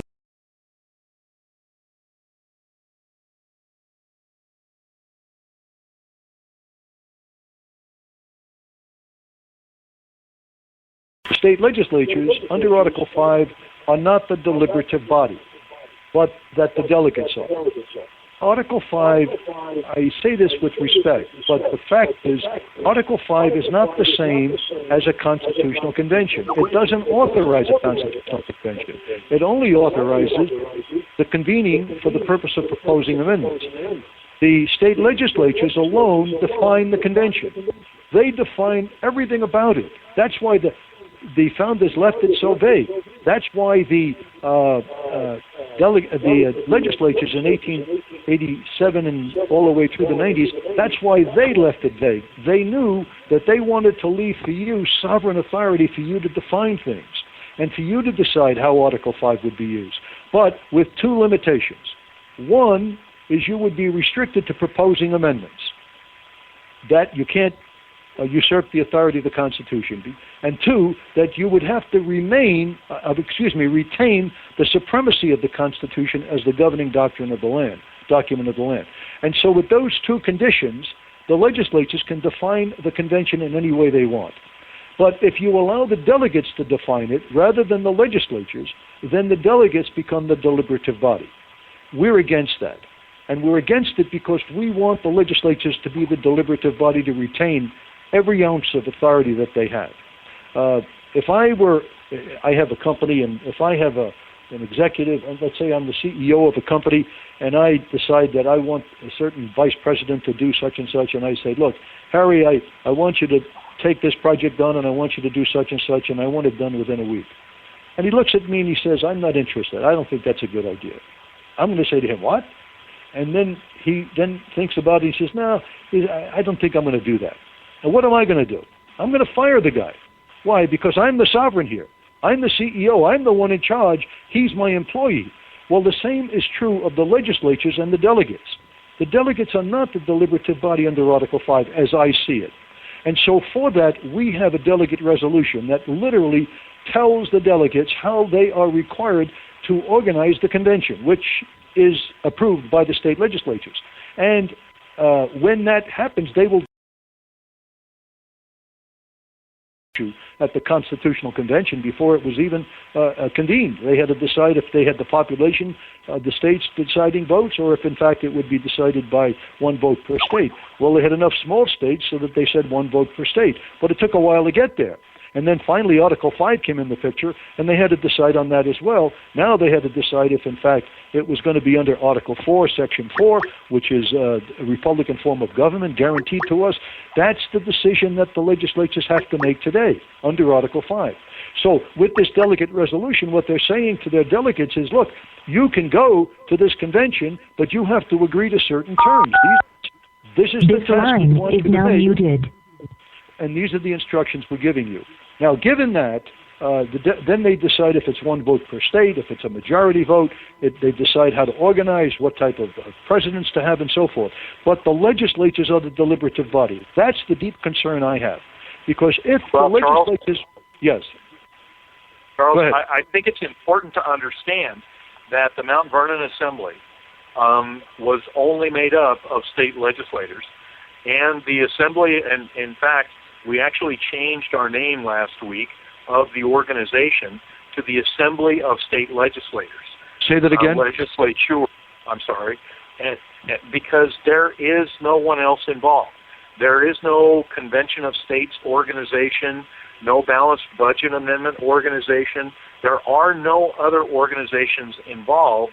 We were defining what the legislative bodies themselves would do for sending members to the Assembly of Legislatures in order to put these rules together for a convention, should it be called. And in fact, we went so far as to declare that we will not only allow Congress to continue to keep track of the calls for a convention, but this organization will also start to track calls for a convention. Because now, what did you call it? What did you call the convention? I mean, the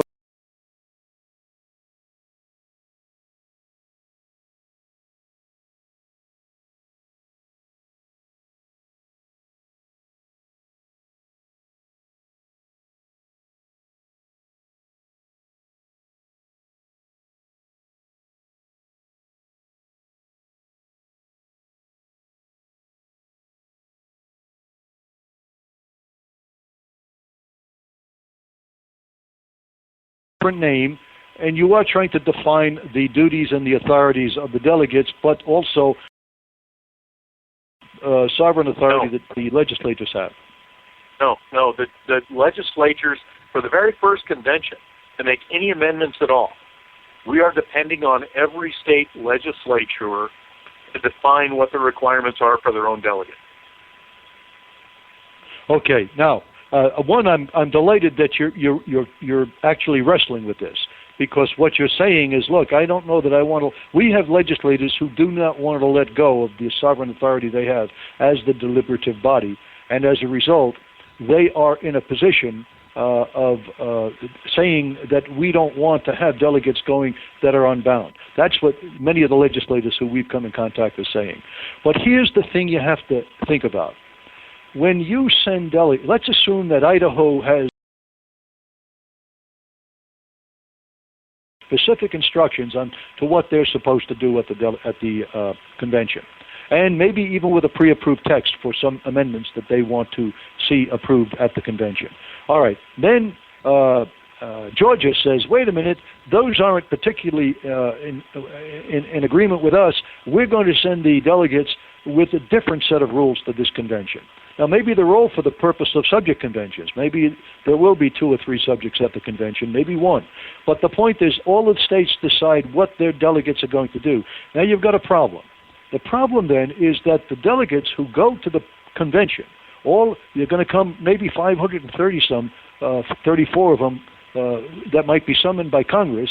You've got 534 politically charged delegates, and they are going to have different instructions, and now you've got to coordinate that at the convention. You're going to have trouble even coming up with the subjects that you're going to discuss and what the problems are and how to define those problems and how to address them.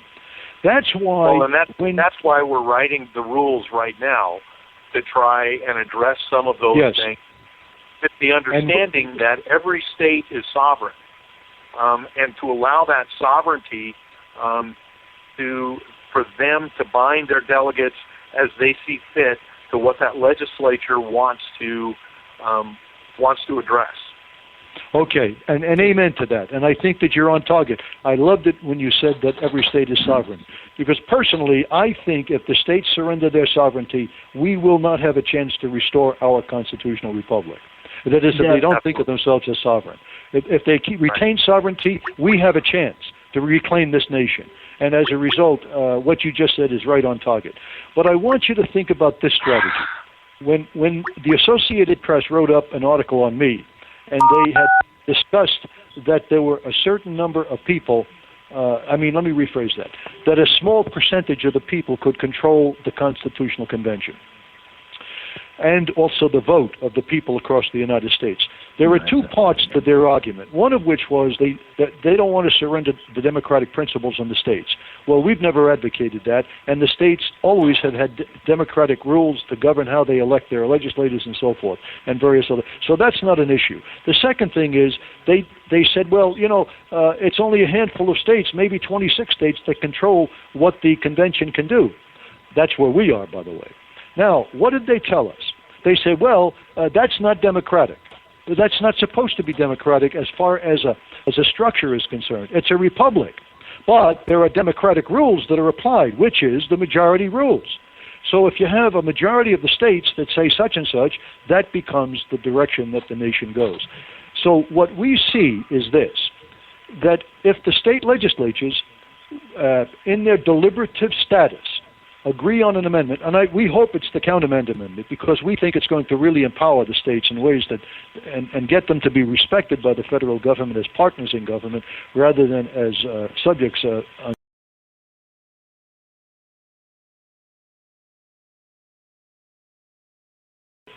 who sign a delegate resolution for their delegates, all of which are not identical, but similar, and for the purpose of objectives dealing with getting this particular amendment passed. Now, when they go to the convention, there's no debate. That is in the sense of what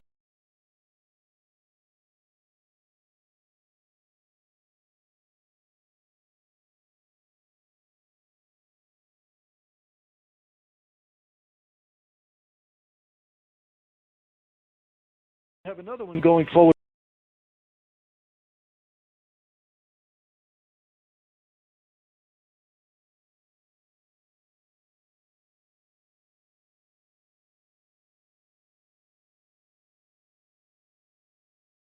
That they are not the same delegates as when they were founders in 1787. Under Article 5, they're for proposing amendments. And as long as the legislatures understand that they have to control them, we've got a chance. And so at any rate, go ahead and respond to that if you'd like. Well, a lot of what you said, you kind of broke up, but basically, we're all on the same sheet of music here. We needed to make sure that we have, like we decided that we're going to use the Mason's Manual for orders to manage the convention, any of the subcommittees that might need to be created, and we're working on right now different rules. We're just to run a normal convention, and asking each of the state legislatures to go back and figure out a way to bind their delegates should a call for a convention come up, and we're ready to go. We're ready to go do that. One of the issues that many states have right now is there are a number of legislators that are very concerned about the runaway convention, so they're very hesitant to work or to vote for any calls for a convention of any kind. So our objective is to try and wrap our arms around all the rules and regulations and processes to run the convention safely. And that's what the objective. Then please, when you get time, Senator, just let me add this, and Senator Sam will get you on in a moment.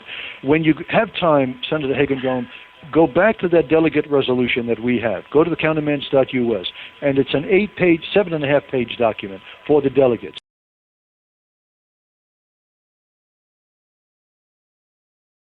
As long as 26 or more states agree to that document or something similar to it, you've got a safe and quick convention, maybe only 7 days.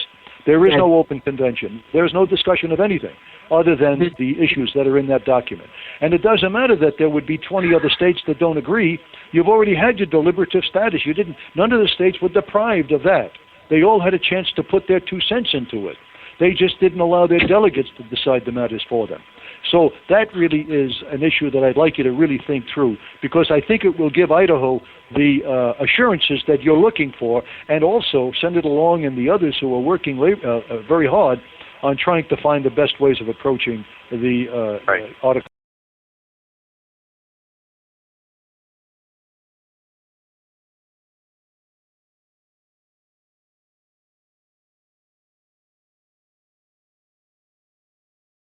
get off the phone in case it's my connection that's really screwing everything up. I truly appreciate it. Well, Senator Hagedorn, you are a delightful guest. Thank you for coming on board, and I am sure Charles, that Mike will be able to talk more with you. Go ahead, Sandy. Before Senator Hagedorn gets off, I would like to explain as just a general citizen out here my frustration about what the state legislators are doing. They don't seem to have any sense of urgency about what's happening in the country. And what's really upsetting is that all these different amendments that are floating around, like balanced budget, oh, we got to do that. Okay, fine. And what are you going to do about the EPA?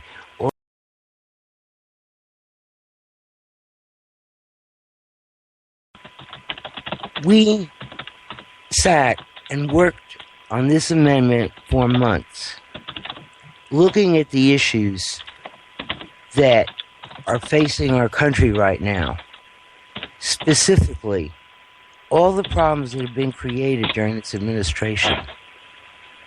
And we are in deep trouble with all of it. None of these other proposals are going to stop anything.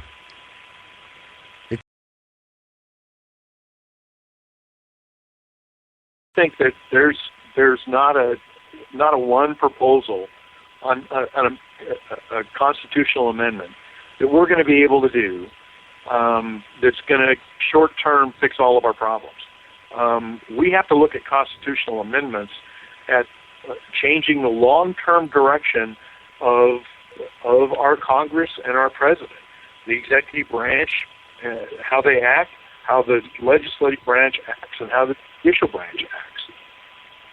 Well, let me add to that this one qualifier before we go to Sam, and I am delighted, Senator.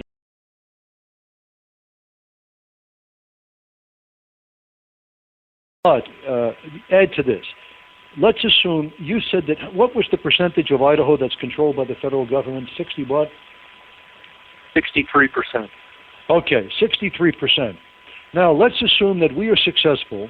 That not citizen initiatives is not the authoritative body. You delegates are. I mean, your legislatures are. Everything that we're talking about really is if the legislatures approve it. But at any rate, let's assume that you guys do approve it and the application is completed. We think it could be done by the middle of next year, only because of the interest that we're getting from the different states. And think of this timeline. If we go to the convention, let's say within 60 days, because that's the timeline we're giving Congress, and then it takes a week at the convention, within 2 months, no more, you've got yourself an amendment that's going back to the states for ratification.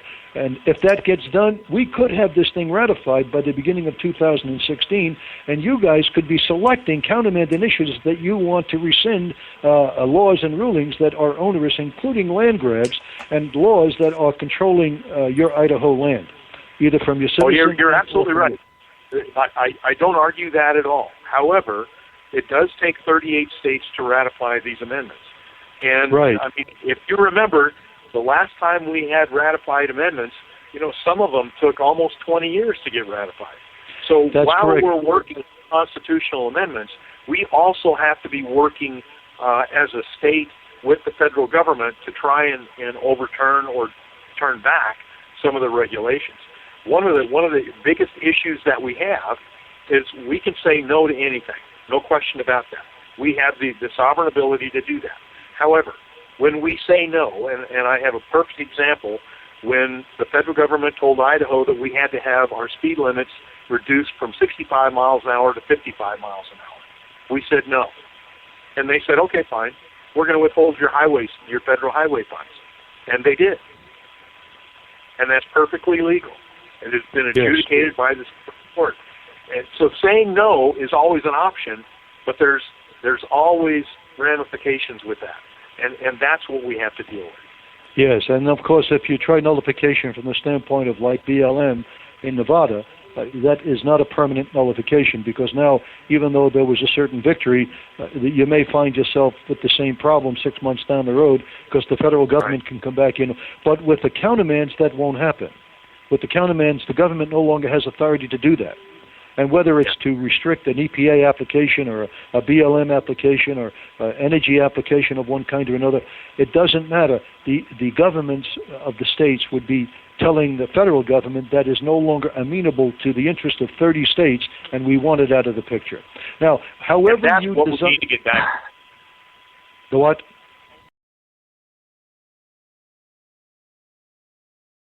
States, okay. Have control.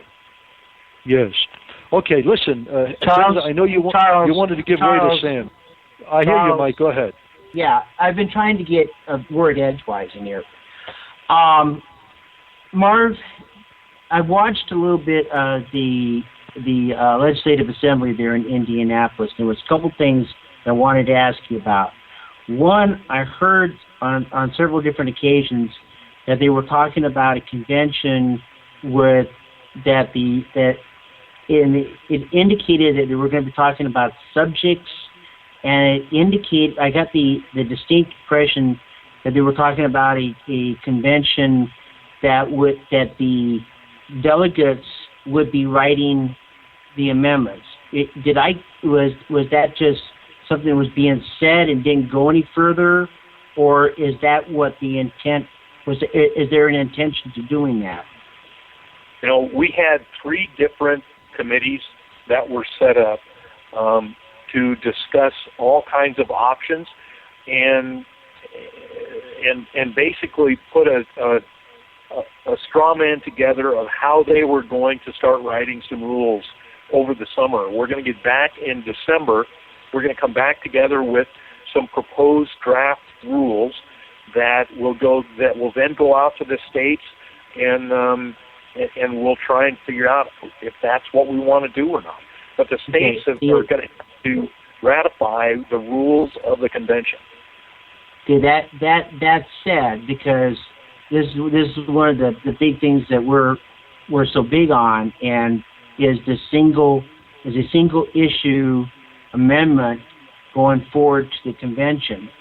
And I guess the big question I've got is, with this legislative assembly that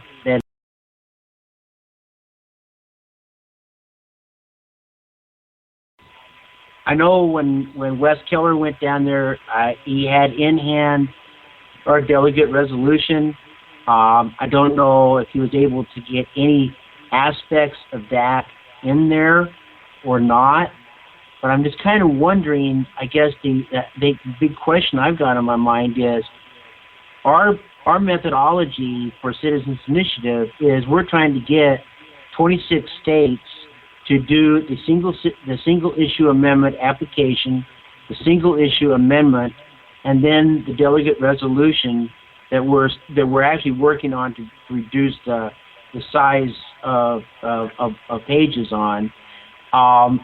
Is that going to butt heads against what Senator Long and these other folks are doing, and are we going to create a problem with that, or continue? No, and I'll tell you, Mike, there were a lot of discussions about all kinds of different amendments from everything. There were Democrats there, very liberal Democrats. There were very conservative Republicans there, from all ends of the spectrum. We intentionally did not discuss any amendments. We were totally focused on writing rules and procedures for a convention. We have to walk before we run.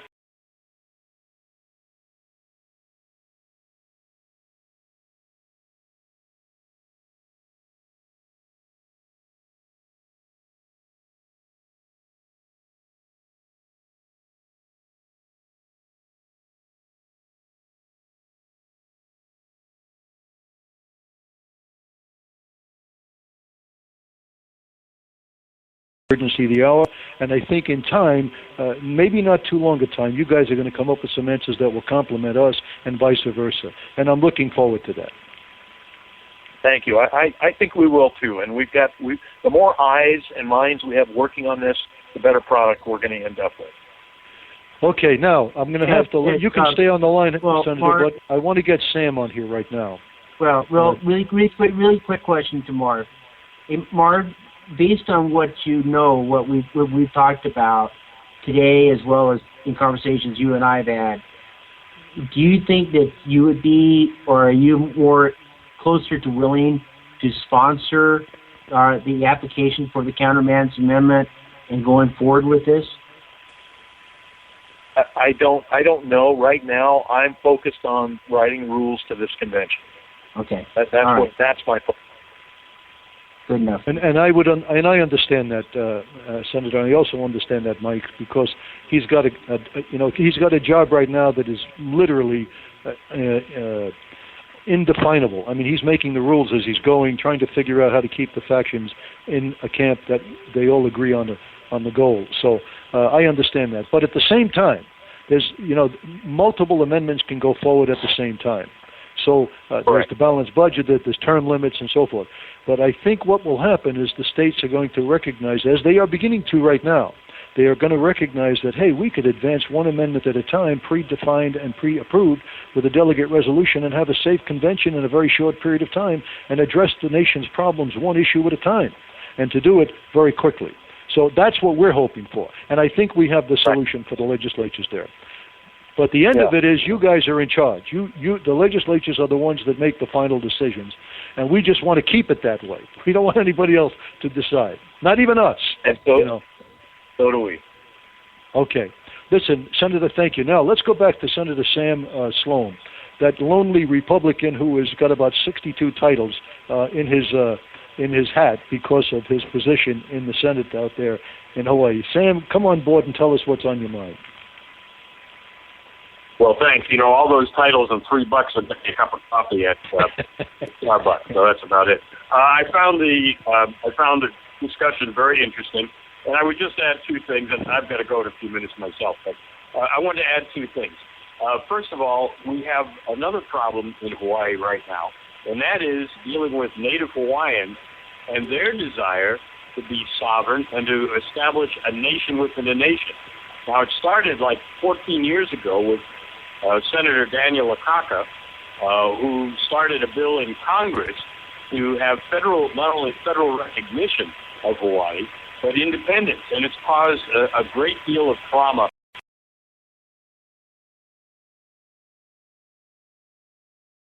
Patriotic to America.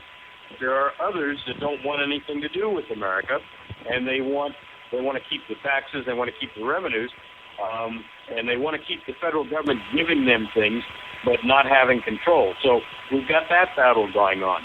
And I mentioned the late Senator Dan Inouye. Dan Inouye, for the 50 years that he was in the Senate, and the fact that when he died, he was number 2 man in the Senate and the head of the Appropriations Committee, he was our second leading economic driver in this state. And so we went from being self-sufficient to being dependent on the federal government. And now with Obama, anything that he says or anything that he does, everybody here, or I should say the vast majority, will go along with that. So we're not going to be able to be one of those states that's going to help you at the moment. But as I said, with all my titles, I pledge everything to help you.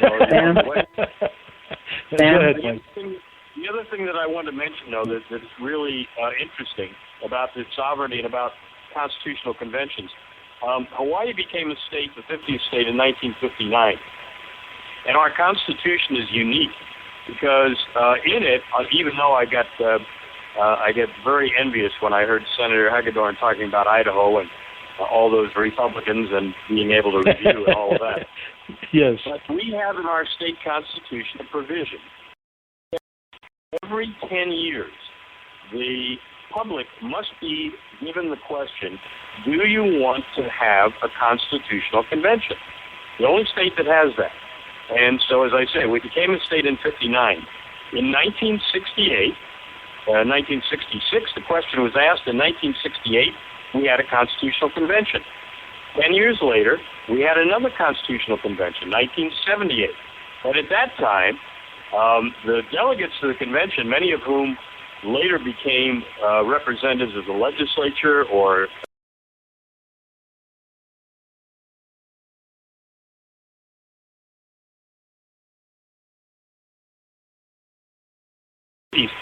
we've done everything that we have to do now. We don't need any more constitutional conventions. We don't need the people to vote on anything. And just as long as the federal government gives us more than they give Idaho or they give Nebraska, so we'll be happy with that control. And yes, more than half of our land is owned by the federal government as well. So those are the uphill battles we're fighting. Yeah, you have a very unique situation, and I think that because of it, especially since you're a majority of one in one party, you have an impossible task. But at the same time, there can be seeds planted. That's right. And there can be seeds planted to accomplish things that right now we don't see. But I think we are going to be able to present some things to Hawaii that can be compatible with some of its goals. And the unfunded mandates is certainly one of them. Sam? Go ahead, Michael. Yeah, Sam, you're talking about Hawaii just now. We've got a lot. It's interesting how much Hawaii and Alaska have in common. One is, I think every 4 years is a question on the ballot, do we want a constitutional convention for the state of Alaska? And unlike Hawaii, we haven't had one since statehood, and the Constitution was ratified.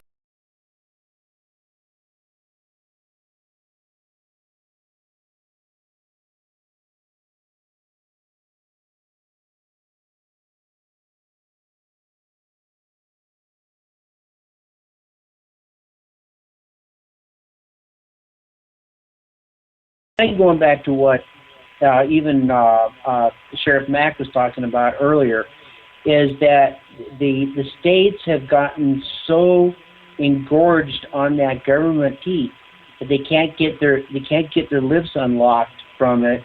And you're a senator, and Ted Stevens were both. They was so proud about all the money that they brought into the state from the federal government. But yet, when we had our statehood act, the whole idea was that we would be, because that was one of the reasons why Eisenhower wasn't for it, is because he was afraid that we were going to be sucking on the government teat for forever and ever, because we were such a small population. And that's exactly what we've done. And then to try to get our legislatures to and the people to turn around and say, well, we don't want that money anymore, that's like pulling hen's teeth.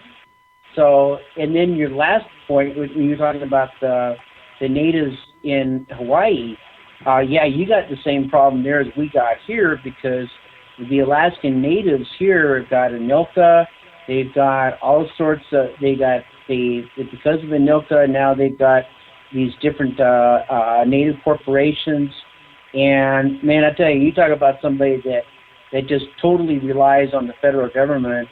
And if anybody talks about anything about standing up and taking personal responsibility, the race card gets pulled and everything else happens. So it's really interesting. I didn't know we were as similar as we are in some of the political aspects. Well, Mike, we're even more similar, because I convened a conference a couple months ago with Alaska, representatives from Alaska, Guam, Puerto Rico, about trying to get changes or abolition of the Federal Jones Act. So there are areas that we can work together, individual states or states joining together, and that's why I don't get lonely and I don't give up, because I know that we're going to make these things happen. So again, I want to thank you for the opportunity to be with you, and we'll keep in touch. And I'll pledge my efforts to help in any way that I can. And Sam, thank you very much. Got my phone number. Thank you very much. You've been Senator Sam Sloan. You've been a delight as our guest. We thank you for coming on board. We have one more scheduled for Hawaii. We'll let you know about it. A couple of weeks before. It's toward I think it's in October. But at any rate, we have all 50 states invited to appear twice this year, and then we're hoping to have all 50 states appear one more time in the beginning of 2015, and the purpose for which will be to answer questions and make comments and so forth. But you've been a delight, and I thank you very much for coming on board. Thank you. And when I get out to Hawaii, you and I are going fishing. You hear? I'm going to teach you how to catch those dolphins. All right. Okay. Good. Aloha, gentlemen. Thank you, sir. All right, Mike, do we have anybody else that is scheduled here in the third hour? The only person that we were hoping to have coming in was Senator Ward, if she was going to be, but that was going to be dependent on family and issues. So I would say the big question is Senator Ward on the line from Arizona? Senator Ward, are you on the line now? We'll give you a few minutes to kind of connect with us if you are. As far as our audience is concerned, I want to thank everybody who was in this audience tonight for participating. This has been really an excellent show, an excellent broadcast. We've had Senator Constitutional Sheriff Richard Mack as our first hour guest. He had some incredible ideas that he was sharing dealing with his Peace Officer Association that he is advancing for the purpose of addressing issues that we have in the states on an immediate basis, and we agree with that. I think that there's going to be some compatibilities with him. We certainly are supporting him, but at the same time, ours is a little bit longer range. We're looking at maybe 2 years before the ratification is complete, but at the same time, with the structure that we have with the delegate resolution, the time at the convention could be no more than a week, and the ratification could be at the end of 2015 if the states cooperate. So he added so much, and I think that we have much in common, but at the same time, we kind of left the door open as to how we can work together in the future. Second, our two guests who we just had from a moment ago, Senator Hagedorn from Idaho. What a delightful man. And he attended the Mount Vernon Assembly meetings. He's part of the planning committee out there and the strategy committee and trying to establish rules that will govern the applications and call for and conduct of the convention. We have a few differences with him as to the best way of doing that. But not just him. He's kind of leaving it open to the 50 states to discuss the matter. And they're trying to coordinate things between the 50 states. But in the meantime, he said a key thing. And his key was that he recognizes that our amendment is not incompatible with his work. And that, in fact, as we go forward with ours, it doesn't mean that he is going to be excluded or his work would exclude us. So I'm delighted that there was that observation, and at the same time, I think that there can be some real common ground with Senator Hagedorn and the entire Mount Vernon Assembly people. And then, of course, we had that man from Senator Sam Sloan from Hawaii. I tell you, I just was delighted with this man. He found himself... he was explaining to us how he found himself to be the president of the Senate. No, let me refine. The majority leader, the minority leader, and the minority whip, and the minority judicial chairman, and the minority. I mean, he had every title in the book, and the reason for that is because he's the only Republican in the Hawaiian Senate. So he was in charge of everything. I loved it, and he had a wonderful sense of humor, and we had some good common ground. Hopefully, we'll have some proposals in the days ahead and the months ahead that will help him and his work in Hawaii, and at the same time that will be appealing to the people of Hawaii through this countermand amendment, and even through the sovereignty amendment. Yes, go ahead. When it comes down to Sam, he did admonish me that he's not the minority whip. He's not into whips and chains.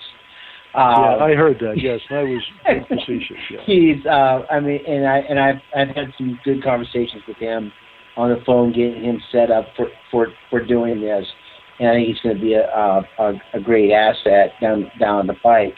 But going back to Senator Hagedorn for a second on this Mount Vernon thing, or they calling it the Legislative Assembly or something like that. But anyway, the one thing that in watching that was it did give me some sense of hope. In that there was 33, as he said, there was 33 states that showed up, and even with that, there was a few Democrats, and like you said, there were some really hard-headed liberal Democrats that even showed up.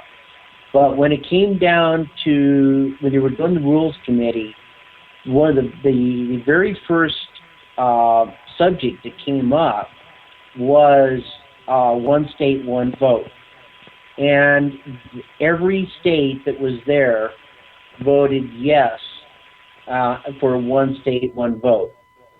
And that was, I think, was one of the more telling aspects, so that if we've got 33 states that even with some of them having some liberal Democrats involved in that were that adamant about it, that is a good thing, So yes. And then there was a couple of other things in the rules that they came up with. I can't remember the other one, but that one was good. They do want to have a controlled convention. That is apparent. And I think as long as you got 33 states that have shown up and taken the effort to show up, and no, New York wasn't there, California wasn't there, the Northeast states weren't there, but even with that, 33 states wanting to have something that is a clear, defined, and safe convention, I think with our delegate resolution, working with our legislatures the way we've been doing it with this roundtable, getting the information out, that when it comes time for this legislative assembly to come out with their recommendations to the states, and we're working with our states as well with our delegate resolution, I think there's going to be a commonality between those two different viewpoints that will make it real easy for those states to then turn around and say, okay, we're going to do a single issue amendment, we're going to do the application, we're going to do the single issue amendment, and then this delegate resolution, be it the delegate resolution that Citizen Initiatives is advocating, or a delegate resolution that comes from this legislative assembly, either or, it still makes it safe.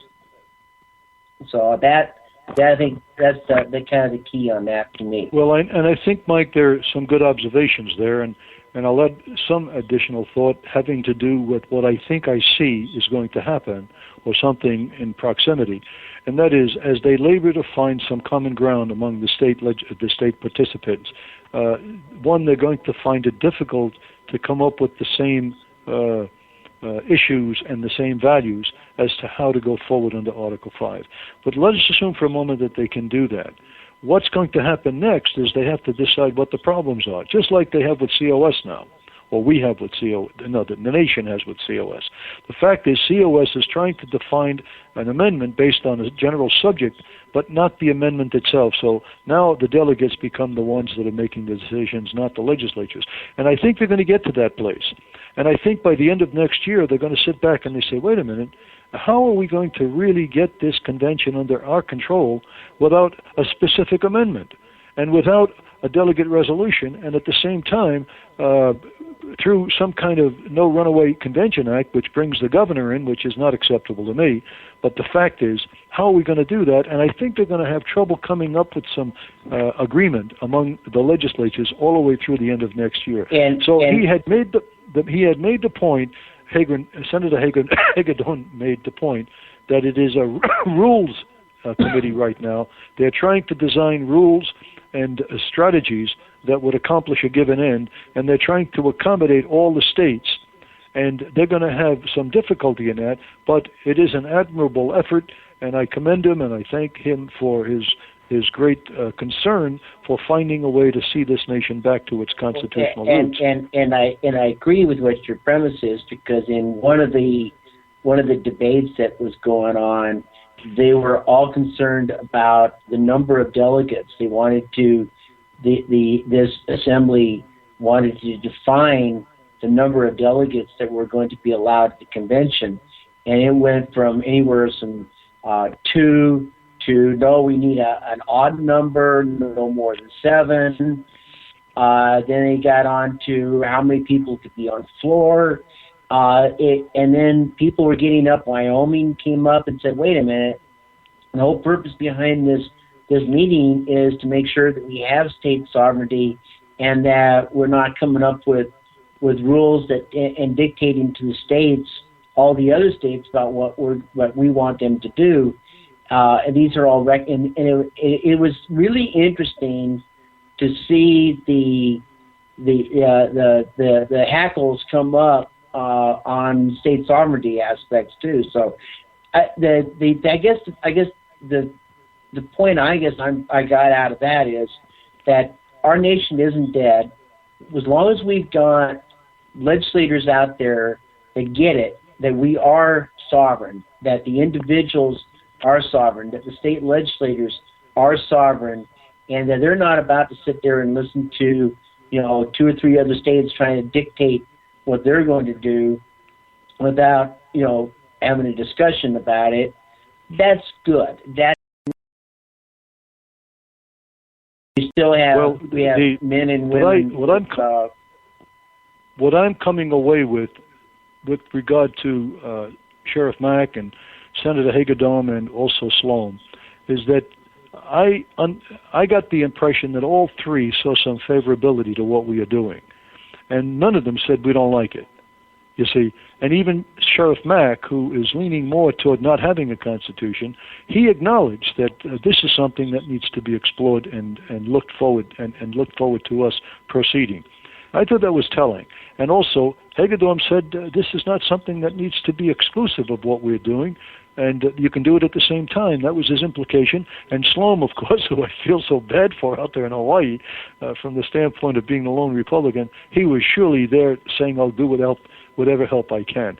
Now, before we close tonight, because we're going to close in a few minutes, I want to ask, Sandy, did you want to add anything to this conversation? Sandy Toth is our National Executive Coordinator and State Director in Georgia. I don't know. I just feel, in a way, frustrated because so many of these legislators are saying that they're so worried about setting up all these rules and all that, and we don't have time right now in our country. This should have been done 30, 40 years ago. We are reaching a critical point with what's happening in Washington, and we need to move faster. I agree with that, but you see, we don't expect, Sandy, you and I have talked about this at some length, we don't expect that the 34 states will come from everybody who we talk with. We're not going to get it from Hawaii, from what I just heard tonight. But at the same time, we don't need Hawaii. Remember, out of the 50 states, you've got 34 that we need for the application, not 38. The 38 can come later, and I'll tell you how we can do that. But the fact is, the 34 applications, and you can still have 16 that say no. So at the rate we are going, we will have those 34. And I suspect it will be next year. But remember, what we are offering the states that apply is not that they have to agree on issues, and their ideologies may be different, but we are offering them a way in which to assert their state independence and retain this constitutional structure, and to do it without violence. And so if you're an energy state, you can agree with that. If you are a problem with having lost a lot of land, you can agree with that. If you're in the middle of the Obamacare thing and you're trying to stop that, you can do with that. If you're a state with good, strong social leanings and want to get rid of Roe versus Wade, you can agree with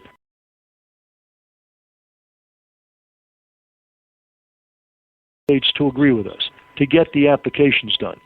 And then after the applications are done, and the 34 have made their calls, and now we move forward into the ratification. Now we have a little bit more of a difficult battle, but we only need 4 more.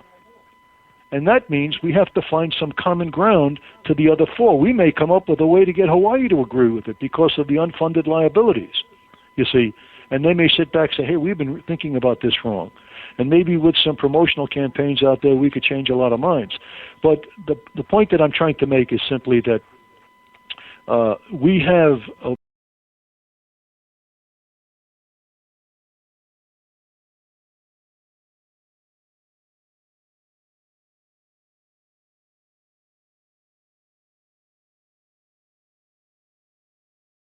That means that we only need 34 of them, and we've got the application done.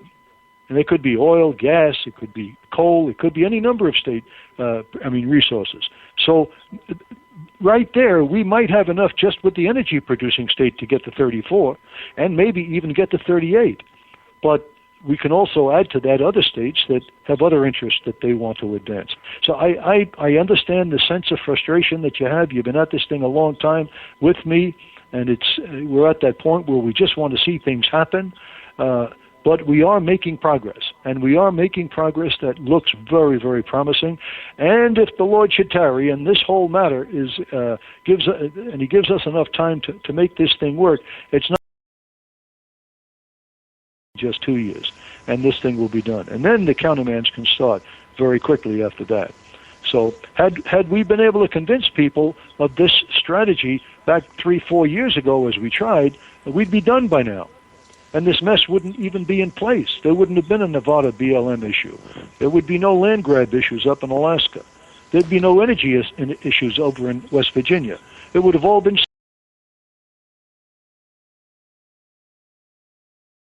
Legislators weren't receptive, but now they're receptive because they know they have problems. So be encouraged by that. That's really is my point. Okay. Did you want to say anything else, Sandy? Yeah, I've been listening to these legislators, and they don't understand the urgency in some ways to address all these problems that have been created with this countermand amendment. So we have a good many people listening out there, and I'm going to ask all of you in our listening audience to go to Countermand, our website, print out the Countermand Amendment, and start haunting your own state legislators. Get on the phone with them, email them, send them letters, whatever. But tell them that you support this as the answer to our problems, and would they please sponsor it in the next session. So I'm asking all of you out there, if everybody in our listening audience started talking to all these legislators and then trying to influence them, I think we could get it done very easily. Yes, I agree. And of course, I am going to add to that we are making progress, especially through these roundtables. But at any rate, we do need folks out there who will help us as state directors and or coordinators in their states to work with the legislatures, as Sandy has said. Please, if you are interested in helping, go at the top and tell us who you are and how you can help. Or you can also press the petition button and complete the petition. And you can tell us there how you can help. There's a petition to your state legislators that we want to make sure the legislatures receive from you in your state. And then I would just suggest, if any of you would like to support us financially, go to countermands.us, click the donate button and make your donation. If you want to order bumper stickers or window stickers, click the promotion product and you can get window stickers that will simply say Reigning in Government, Countermands Amendment, countermands.us, or you can have taglines of your own. So you could have NRA members vote, or save this issue, and so forth. And you can put the tagline that you want in there. You just need to order 25 of them, and you'll be able to help us in that way as well. And we can start getting the word out on the back of cars and vehicles and create real interest on the part of people wondering who is or what is this counterman. We have to put as much pressure on the legislators as we can, simply because they need to understand that we are a strong group we are a group with strong ideas, and that they are the ideas that will enable them to retain their sovereignty. I am impressed with the Associated Press article, how they had recognized that we are the strongest Article 5 group, and we are the most underreported by the media and that we are under the radar and shouldn't be. We should be prominent, they said, because the work we are doing is what we're doing. They know the power of it. The right needs to wake up and realize that timelines are important. We don't have an awful lot of time, and they need to see this as a powerful vehicle at the same time. And at any rate, go to countermans.us, tell us how you can help us, and we would be very grateful. Now, before we have a short prayer in closing, anyone else on the line here wants to say anything, and I will give you a few moments.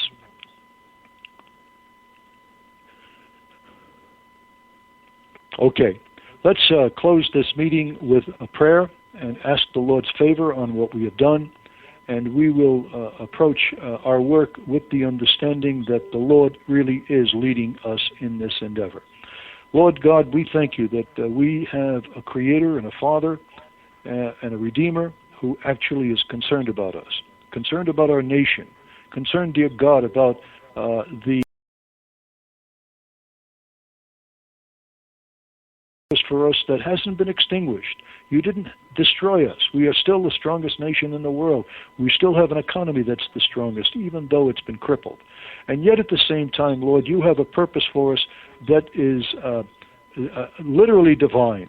And we are asking you to help us to preserve this Constitution. I believe that not just America hangs in the balance, but I believe, dear God, that there are nations that look to us for the protection and the wisdom that's in our Constitution for their people.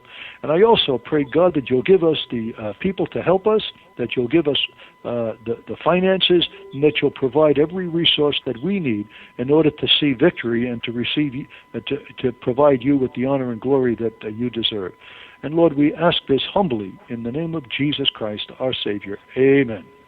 Okay, folks, Zita, hold on the line for a little bit before we get off. And at any rate, you can close out now if you are able.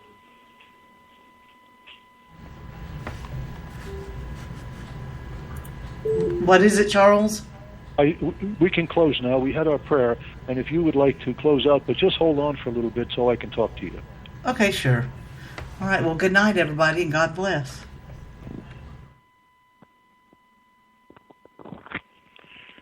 Okay, are you there?